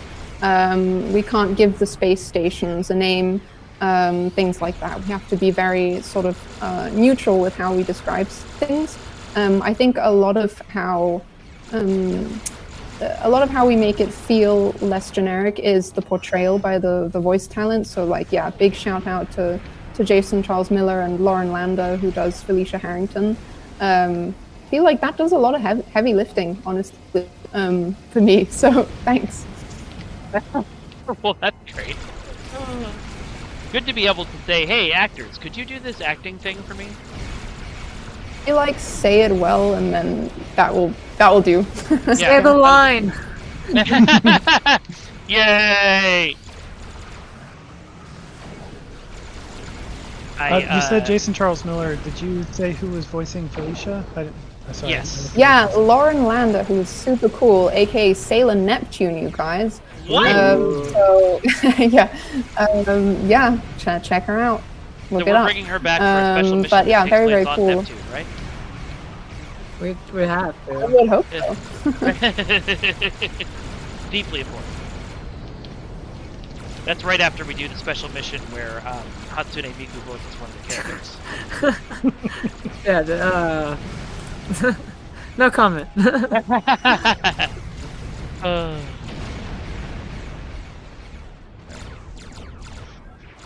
I have remembered in the time that we were having that conversation how to fly this old build on my ship. I am not dying every 2 seconds anymore. Please clap. I will say you were faced with one of the harder encounters right out the gates, though. Overboard is nothing to sneeze at when you're in a light ship. That makes me feel better. Thank you. So you need to bring some survivability tools, which I think you have. You just weren't utilizing them at first. Yeah. I have faith. Oh, there's another Mo guy. Well, I think I took out another one in the second wave. We'll see. Part of it is remembering that with this particular ship, I cannot and should not charge right into the middle of combat and start shooting things, because then everything around me will also shoot. This is important tips, y'all. I don't know if everybody knows them. I was about to activate a power and a Slack notification from Thomas popped up. What? That's dishonorable, sir. But I absolutely will. The cloak is back up. There was a stream years and years ago where I was, live getting Jet to teach me how to fly this ship. And she told me right after a combat to jump right into cloak again. And I asked her why. And she said, because I don't want you to die. Just very gently. And I was like, thank you. Appreciate that. this may be too much of a detour, but if anyone has any interesting things about DSEs they want to talk about, Jeremy, Miku. Actually, I have a question. How do we calculate difficulty on these things? Like, I know we do. I know it's based on. So you're playing on what you've got advanced. Yep. I can. Yeah. So it'll adapt to whatever your personal setting is, which you're playing on advanced, which might be part of your deck, but yeah, I might be. Yeah, so it'll adapt. Right now there's no. Right now the board change between playing on a basic, advanced, or elite, so it's up to you on the level of challenge that you want. We are going to look into having the reward scale in the future, but that was tech we didn't have access to for release. But it's something we're going to look into in a future iteration. Right. The overall difficulty for these is like, very middle of the road, to be honest. But if you're going in with a glass cannon, some of these, which I think your ship kind of is, right? It's very much a hit and run glass cannon. Yeah. Some of these waves just continue to pawn very quick. It can get out of hand if your cooldowns aren't available to you at all times. So what I don't want to do is play through the episode and just have it be an episode playthrough of watch Mikey die over and over. So I'm actually I took off the screen for a second, and I'm switching accounts to my current version of this character, my sexy space pirate version, so that I can hopefully do a little better. Cool. Yeah. Also, I think that you were probably traveling in sector space to show us some of the new stuff with I'm going to warp to the mission now. Yeah. We meet at last. It's really fun that there's like ways for you to get both power-ups, both when you're traveling around, and also when you're inside the mission. Mm-hmm. Yeah, that's true. I mean, we can talk about that while you load up the mission. If you viewers at home are also blowing up as much as Mike does, there are ways that you can improve your experience. There are these pickups that you can get in sector space that can make your ship more powerful. Those are only usable inside of deep space encounters, so use them, you'll get more. They're just a renewable resource. Remember, and then there's also what Miku was referring to, which was her work, a series of randomized volume powers, we call them, map-wide mutators, that can give you additional benefits. Can you name some of those that can pop up randomly? I don't remember the full list. I don't remember their exact names, but basically there's some powers that will make it so that your shields are way more potent and they'll constantly recover faster.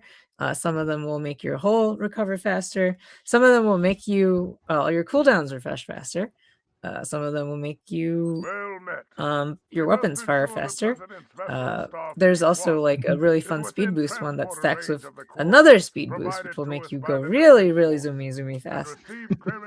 But those are all random, so you'll have to maybe play to your strengths. Yeah. For what gets randomized in your DSEs. Whenever you enter the DSEs, you'll notice a new UI element that will tell you what power up you'll receive. So make sure you keep out an eye for that and adjust your playstyle. Honestly, try out different ships in that so that you can, to see maybe like you don't expect it, but pushing your ship that X% into that weird niche thing will unlock new ways to play. Like just think about it. Right. Well, we've come to our first Klingon-centric dialogue choice. I can say that it's the Federation. Sorry, the Federation appointing Klingons in matters of security is wise. This bodes well for proposals of an alliance, or a Klingon working for Starfleet. Unusual. Why not join the Empire instead? Or just, I look forward to working together. I'm gonna pick option A. Miral Paris, Chief of Security of the USS Belfast, but Lieutenant will do. Nice to meet you. There have been some audio issues, something. Oh, you guys can't hear it anyway. Never mind. I'm just gonna keep going. Right. Klingons are always ready. I hope you don't mind me checking in along the way. Yeah, we're aware that some of the modulation, especially in this act, and I'd like to make sure might have gotten a little overdone. Prepared. Our audio guys are looking into it. We're going to try to make some modifications to that in a future patch. We might end up patching Leak because of some other factors that we've discovered. So just keep an eye out on their Discord for those announcements to know about any downtime in ahead of time as much as possible. I love, by the way, that the same conversation that happened this morning on Discord over what OK's ship should be named, and the same points are being made, but one of the points is being made by the executive producer. The exact somebody in Discord this morning was like, because it's Air Force One, not America One, and Thomas literally just said the same thing and did great for me. Yep. Lieutenant. It is up to the Federation to take this first critical step. We cannot This whole allow act, a repeat of Cestus 3. like it's hard to get into it when we can't hear the voiceover, but I just want to say, like, I think it does a great job of a lot of upfront storytelling of why are we here, what is the feeling, what is the emotional reaction to this, and getting to this tense, because even at this point, the interactions between Sean and the Belfast crew and OKAG and Cogran are a little tense. Like, it's very professional, but you can feel some of that tension in the air. Really good writing. I wish I knew who did it. Thanks. Yeah, the whole historical backdrop of everything that we see on Cestus and Star Trek 6, just backlighting it, framing it all. So yeah, and thanks Arena for laying down the story beats as well. I don't remember whose suggestion it was to read this instead of Cestus, which I think was the original setting. But I think it serves so much. We kept pulling this out during our story reviews and brainstorming of well, Kittimer has history. We should talk about that, right? So it was actually quite for me, this to make this suggestion was quite easy back then, because I was just looking at sector space where everything was located, Regulus 4, Patoria, all of it. And then at the same time I was also watching Star Trek 6, which is from the old movies, one of my favorite movies. It's just so great, and we try we're doing a lot of hinting on the story in this episode as well, so it was absolutely worth doing it again. And then I was just thinking, okay, but Kittimer is so much closer to all the other locations that we have involved in this story. And it's such a focal point in the history between the Federation and the Klingon Empire. It's just so important. So many big things happened there. It has such a history of being an outpost, then being conquered, finally serving as the headquarters for the Kittimer Alliance. So yeah, I was just it has to be here, and I was so happy when everyone agreed to have it happen here. Belfast. What's your status? I did not realize that Kittimer was not part of the original mission.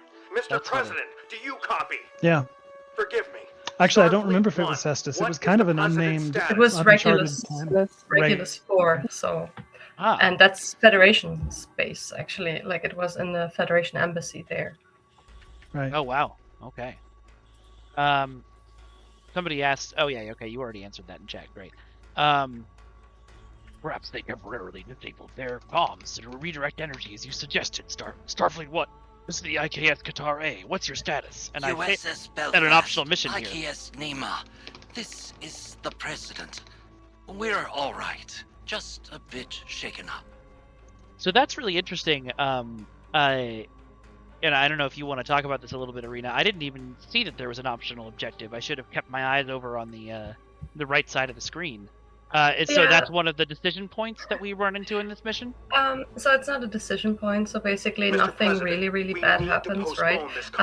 But it's tied to contact dialogue options that you get. Basically, when you fail this little optional objective, you get a different dialogue versus when you don't fail it. It's more for the emotional tone and to emphasize who Sean is at this moment in time that we're living through right now. So it's a bit of a fun optional objective, because yes, you can fail it, but Starfleet 1 doesn't explode. The mission still continues. There's nothing really bad that will happen to you because you fail it. From our sensors. I think you get an accolade if you succeed, though, right? Yes, you do get an accolade when you succeed. Okay, and also will remember this. In 3 missions from now, he's going to be like, "You didn't keep the ship at full health." Oh, so. Now you're giving me ideas. Yeah. So yeah, we can check in Kel the future if MG, you the made the folks mission, who are but don't have the accolade. yeah, the folks who are with us on stream, besides me and Jeremy, are systems designer Miku, wave Miku, narrative designer Flo, wave Flo, and content designer Arena. You know what to do. There we go. Great. He showed up late and didn't know who people were, and I do want to make sure everyone knows who you are. The Nema and USS Belfast do not seem to have sustained significant damage. Nothing worth recording. More in a optional battle log. dialogues. Yep. These cowardly Gorn This is, attacks were I think, directed at another great Starfleet example of One. exactly what Flo was saying earlier. Like, we know that not everybody playing on the Klingon faction is a Klingon. There's Gorns, there's Orions, there's, there's a lot of variety in personalities and motivations and everything like that. Probably, arguably more so than on the Federation side, because if you're a member of the Federation, there's a list of ideals you tend to adhere to. So it's kind of easier to write. Good example as well of like alliance skeptic versus alliance supporter or believer, and how you approach the proposal of a temporary allyship with the Federation as a Klingon or as a member of the Klingon Empire. Yeah. Well, my other version of this character that you saw earlier is a fully fledged alliance, letter of marque privateer, but this guy is full space pirate, so I think I will distrust this Captain Sean. Although I do want to know what means. Yes, I have that somewhere, and I will get back to you. Okay, because sounds good. Already. it's been written and it's not voiced. I have less of a recollection of that because I didn't need to brief voice acting talent on what that meant. But I'll pull up the document now and I'll let you know. Unless there's someone, from the Klingon Language Institute or a native speaker in chat, please let us know. If there's a native speaker in chat, I have a lot more questions for you. Please let there be a native speaker in chat. Anyway. I distrust this Captain Sean. Will run a scan as well. Something does feel. I don't know if you mentioned it already, but we did collaborate with the Language Institute on all of the pronunciation. There's a lot of Klingon because there's a lot of Klingon theming for the episode, and so a lot of different actors also have to struggle through. They can't all be married. It was a cool experience. I'm gonna find this document. But yeah, we work together with. We tend to work with Chris, the president of the Klingon Language Institute. Super cool person.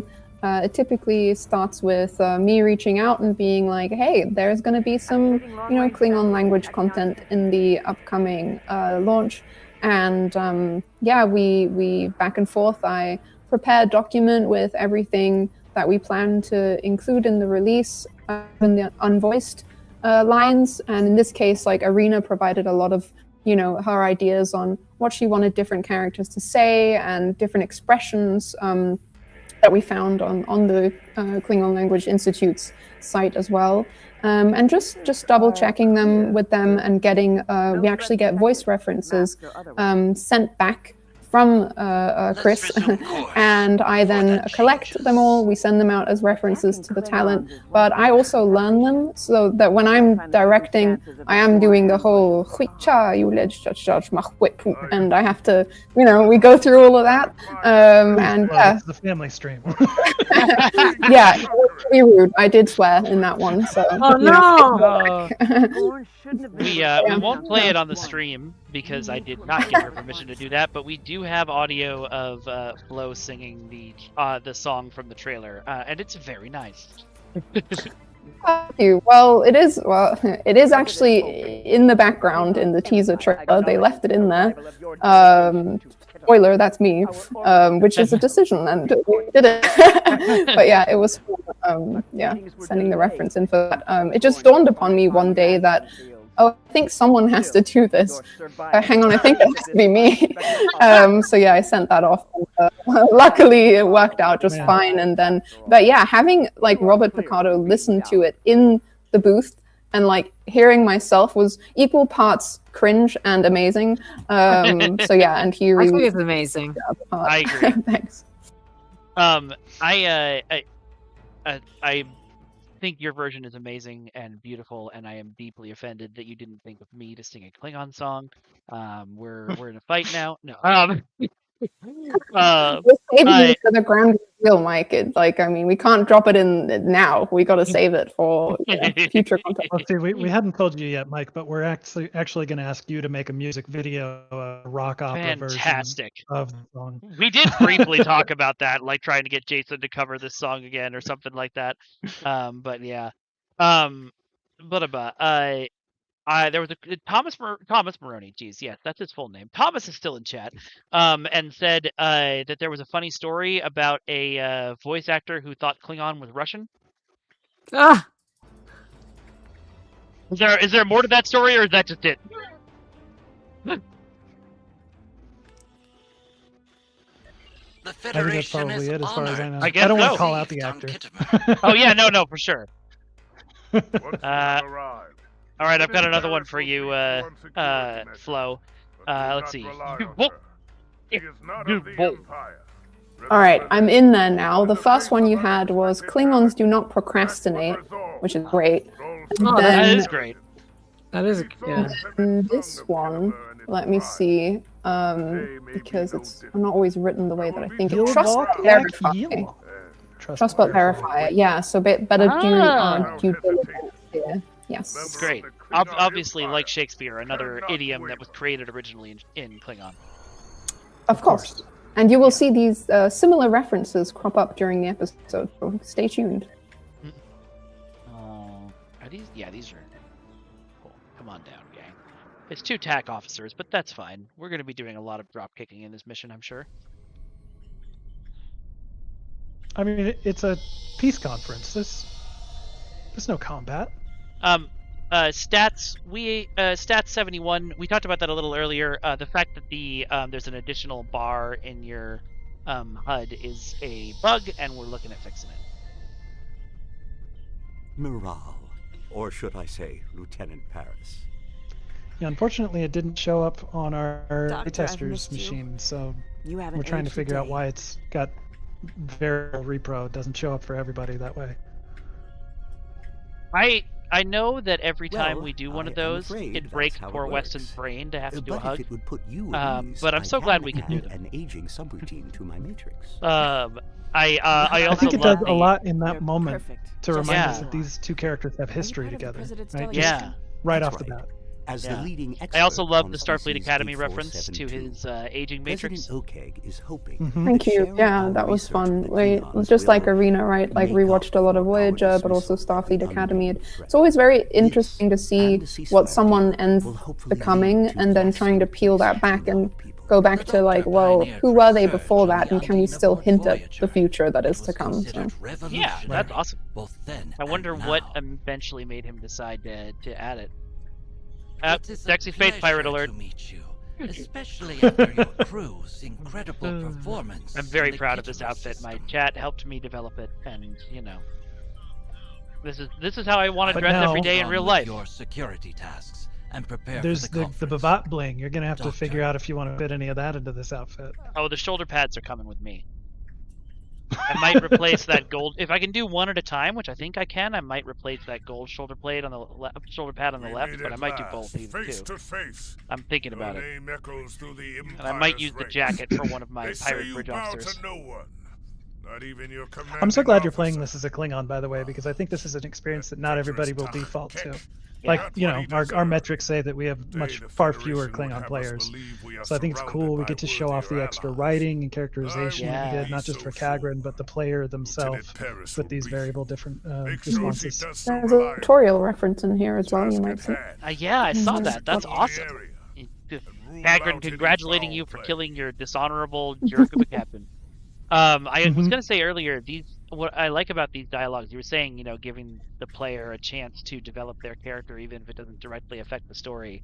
It reminds me a lot of my experience every time I've played through the lead up to Butterfly, where I'm just the only one in the room going, guys, time travel is a bad idea.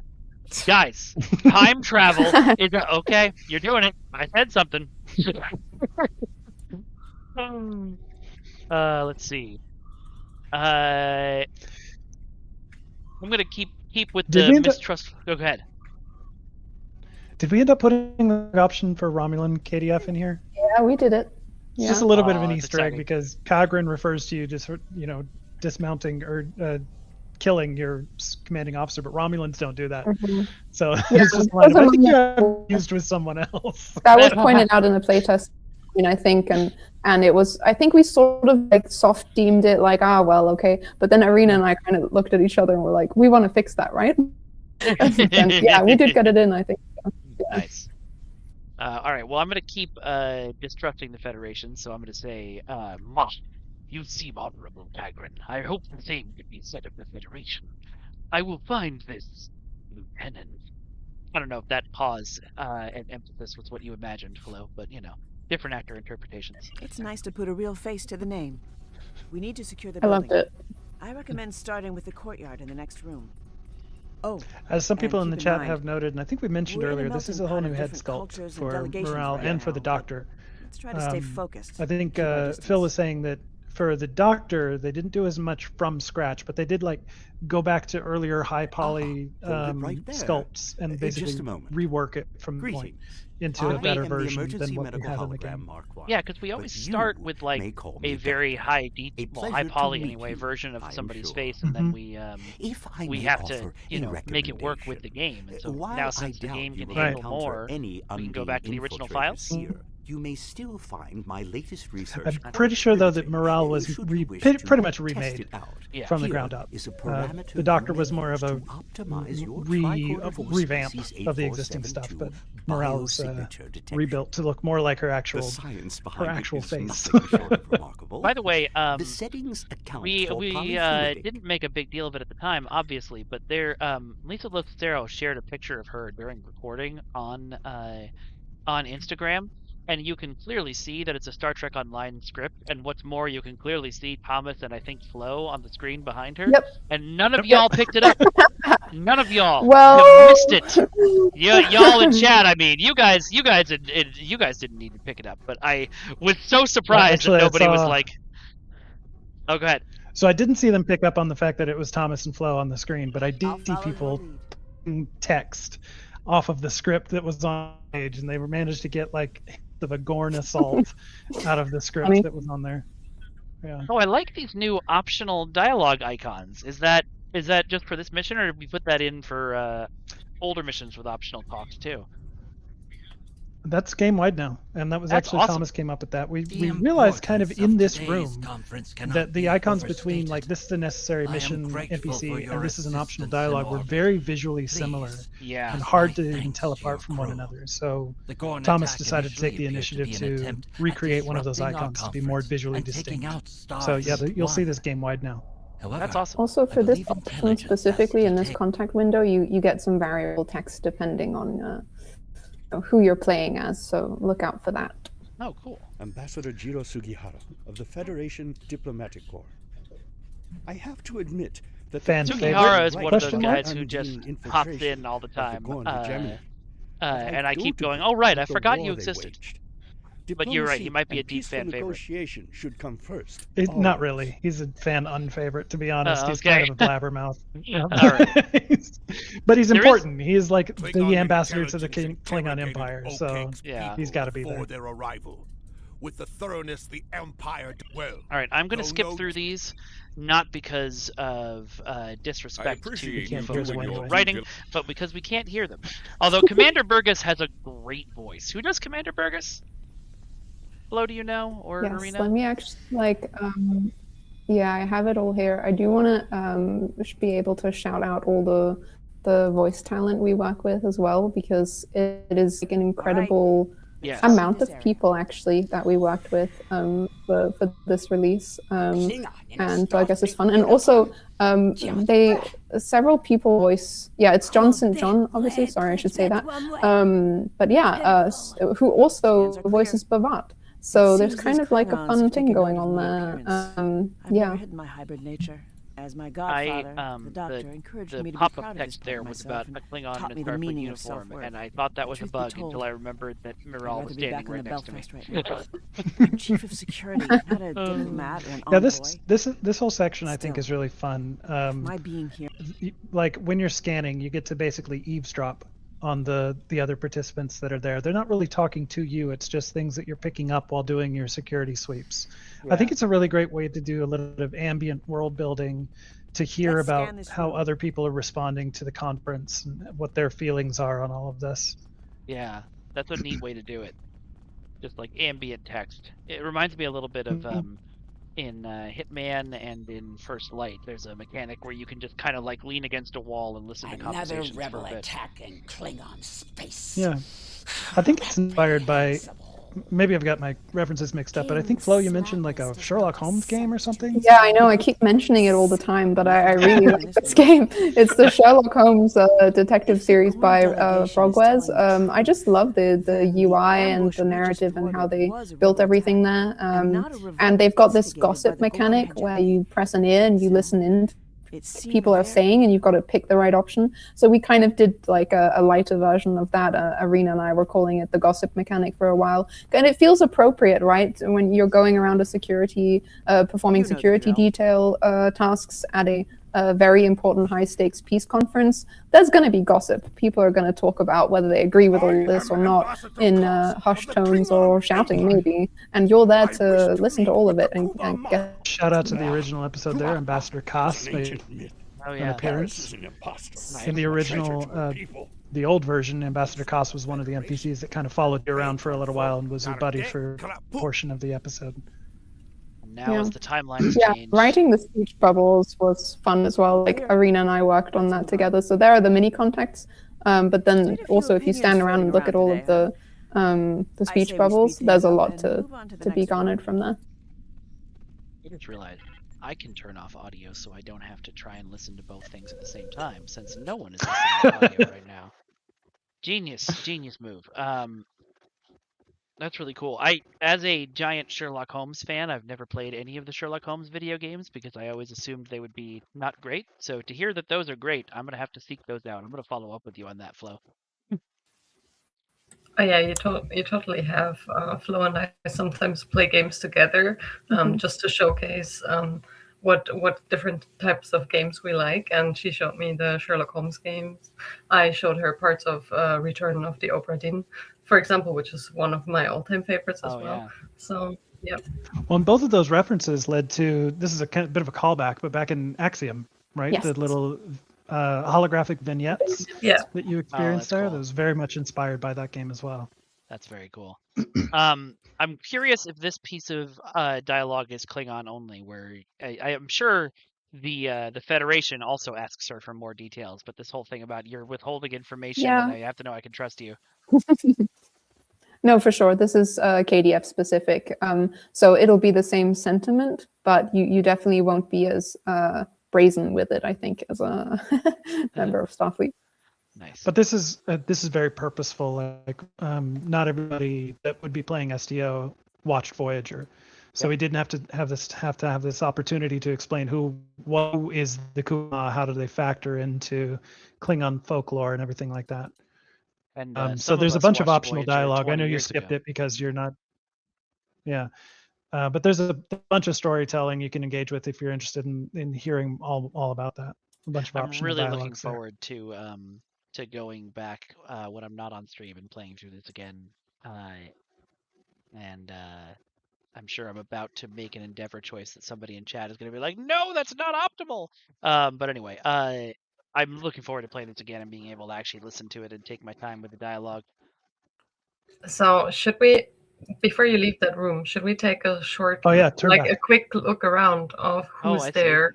And maybe, I don't know, if we want to ask the players already to name a specific NPC. Yeah, so we were going to have a contest to name this guy, and unfortunately it's sort of, it got buried in other stuff that I was doing. But where's he at? Here he is, right? This guy? Yes. Hey, look at vacation references. Yeah. So this guy, tell me the backstory on this lovely gentleman. So I think this was actually when Flo and I were talking about with who to populate this map, because we hid a couple of Easter eggs in here, and this guy is one of them. And Flo basically brought my attention to him because apparently he is a community favorite, and we tried digging up information about him to learn who he is, where else he appears, what he does, what his name is. And we figured he doesn't have a name, but the community really loves him. So yeah. Right now they just refer to him as the well-fed Cation. Yes. Yeah, which is the nicest way to say that. People in chat are already doing less nice ways of saying that.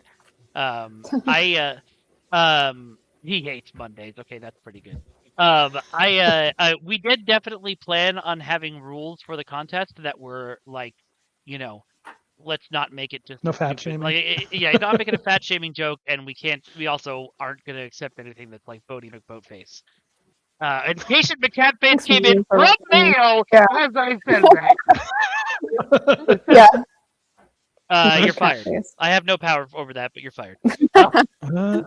I'm leaning towards Garfield. I don't hate it. Okay, can we put an apostrophe in it though, like Garfield?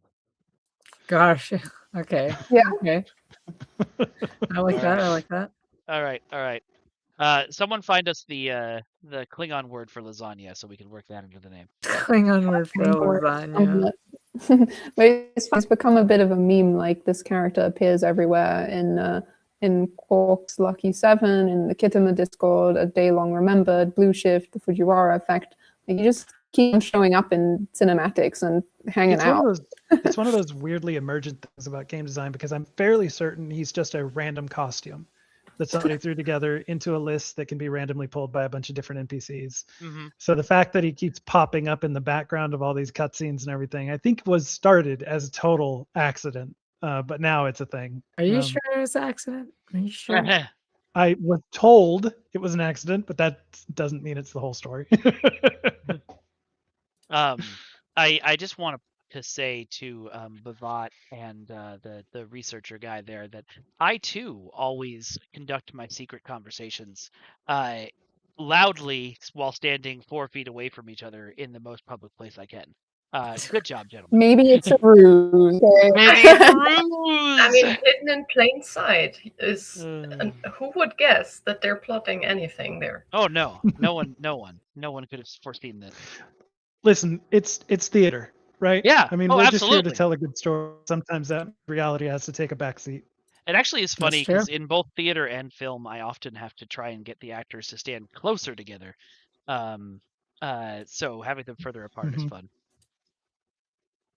I had two characters in the play I just directed who were supposed to be really close, but the actresses didn't know each other very well, and I had to keep being like, guys, step closer. Guys, you're 10 feet apart. You cannot talk about your feelings for each other while you're 10 feet apart.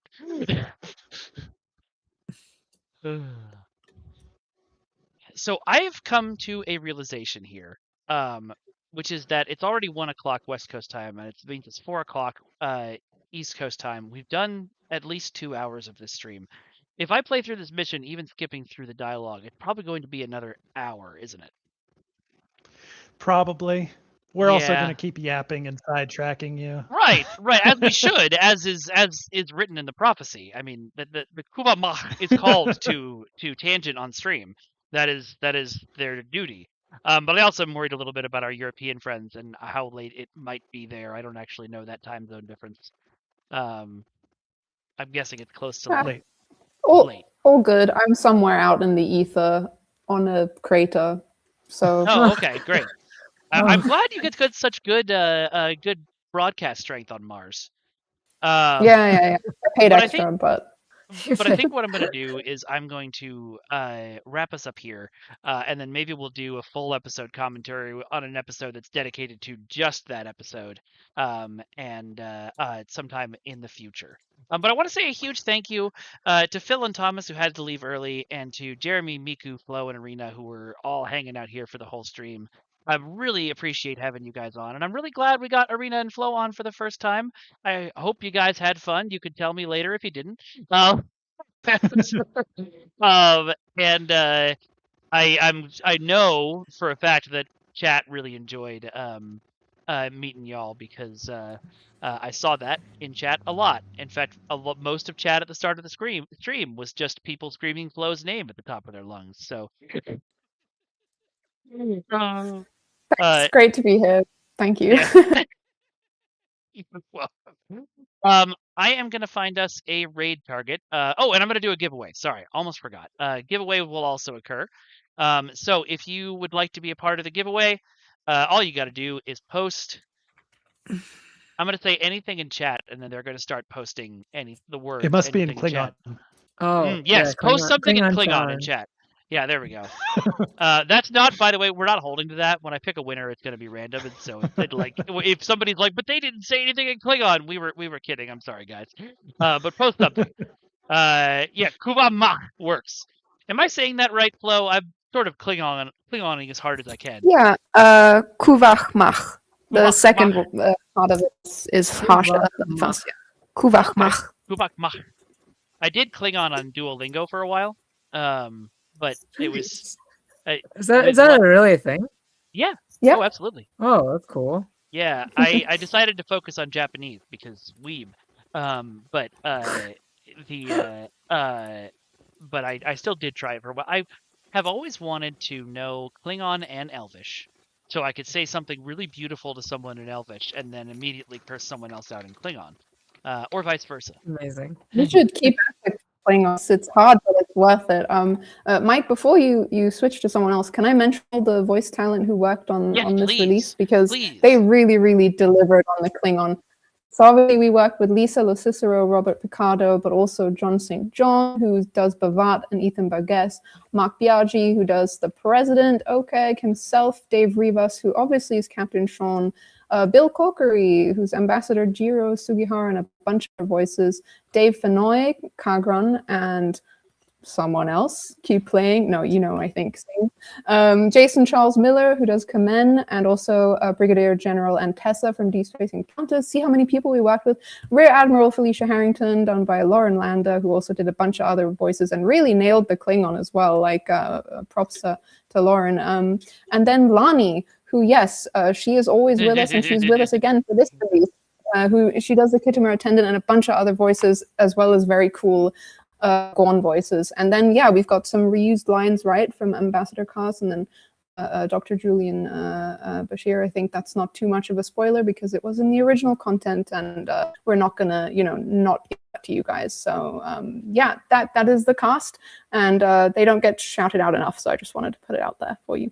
Thank you for doing that, Flo. I think we hinted at it, but let's go ahead and say it. Like Dave Fenoy, I think was his name. Isn't he also the voice of Amar? Yeah. Kagran and Amar Nguyen Singh. Yeah, that's right. Yep. There you go. Yeah, I would actually love to do that, Trexpert. I really think we should get Dave on the stream. Dave, how would you feel about coming on next week, which you've already agreed to do? Yeah, next week's stream, we are going to have the voice of Captain Sean, Dave Rivas, on. We are going to be chatting with him about his work on the game and the rest of his career. So if that sounds exciting, and it should, please come and join us. I don't know. There used to be a player who was somewhat awkwardly in love with Captain Sean, and I don't know if she'll be there because I haven't heard from her in years. Sorry. Anyway, Jeremy. One more shout out, which we've already mentioned before, but Tilly Steele, who has come in and contracted as a voice director for us. I know that I gave props to our voice talent for really nailing great performances, but obviously some of that credit has to go to Tilly for directing them. I'm really hoping that we get to continue working with her for future releases, because this is great stuff. Yeah, Tilly is really cool. As said earlier, I think as well, she worked on Baldur's Gate 3. She really knows what she's doing. She taught me a lot when it comes to voice direction, and very, very professional, organized person to work with, and really just consumes all of the lore. Like she's got a couple of days to learn everything there is to learn about the entire release, all the characters, the characterization, whether we want them to sound, villainous or slimy or whatever. And she delivers every single time, and every time is really great working with her. So yeah, thanks for the reminder, because that was a super cool experience. I would love to pick your brain about what you learned about voice direction, because that is always super fascinating to me. All right, we're going to do the giveaways here. So let's see who wins. Our first winner is Peg City 1918. Congratulations. That was a good year. That was a good year, yeah. I don't think it was actually a good year.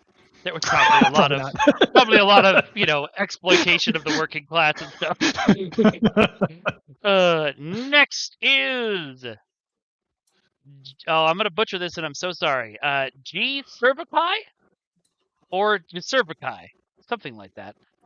And our final winner, Valamir. Congratulations to all three winners. As always, if you won, what you won is a T6 ship coupon.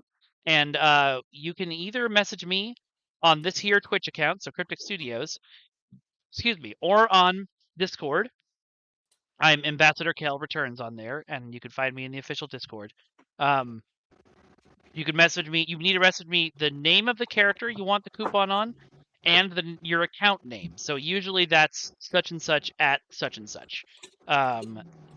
Please do that, and when you do, we will get those delivered directly to your inventory. All right. Huge thank you once again to all of our lovely guests. I have to go and make sure we're live blogs are live because we delayed them earlier, and I need to find us someone to raid. So let's do that. Quick last reminder to everybody, if you're enjoying the new content, we do want to hear about it. Come over to our Discord and tell about it. If you're finding bugs, we also want to hear about that. We have sections in the Discord for feedback and bug reports. Yeah. Because like I said earlier, we may end up even patching as soon as this week, and we'd love to get as many fixes into that as possible if we do. Okay, this person is playing the new content, so spoilers will continue, but I'm going to raid them anyway because that sounds fun to me. And honestly, their name, their stream says First Overcore, so it's pretty easy to pander to me. All right, so we are going to start the raid. Everybody say hi. Let folks know how much. Just say hi, follow, be nice. I don't know what I was going to say that other way. And we will see you all next week for an interview with Dave Rivas. I am very, very excited for that. And I will talk to you then. All right. Bye-bye, everyone. Bye-bye. Bye-bye now. Bye-bye. Bye-bye.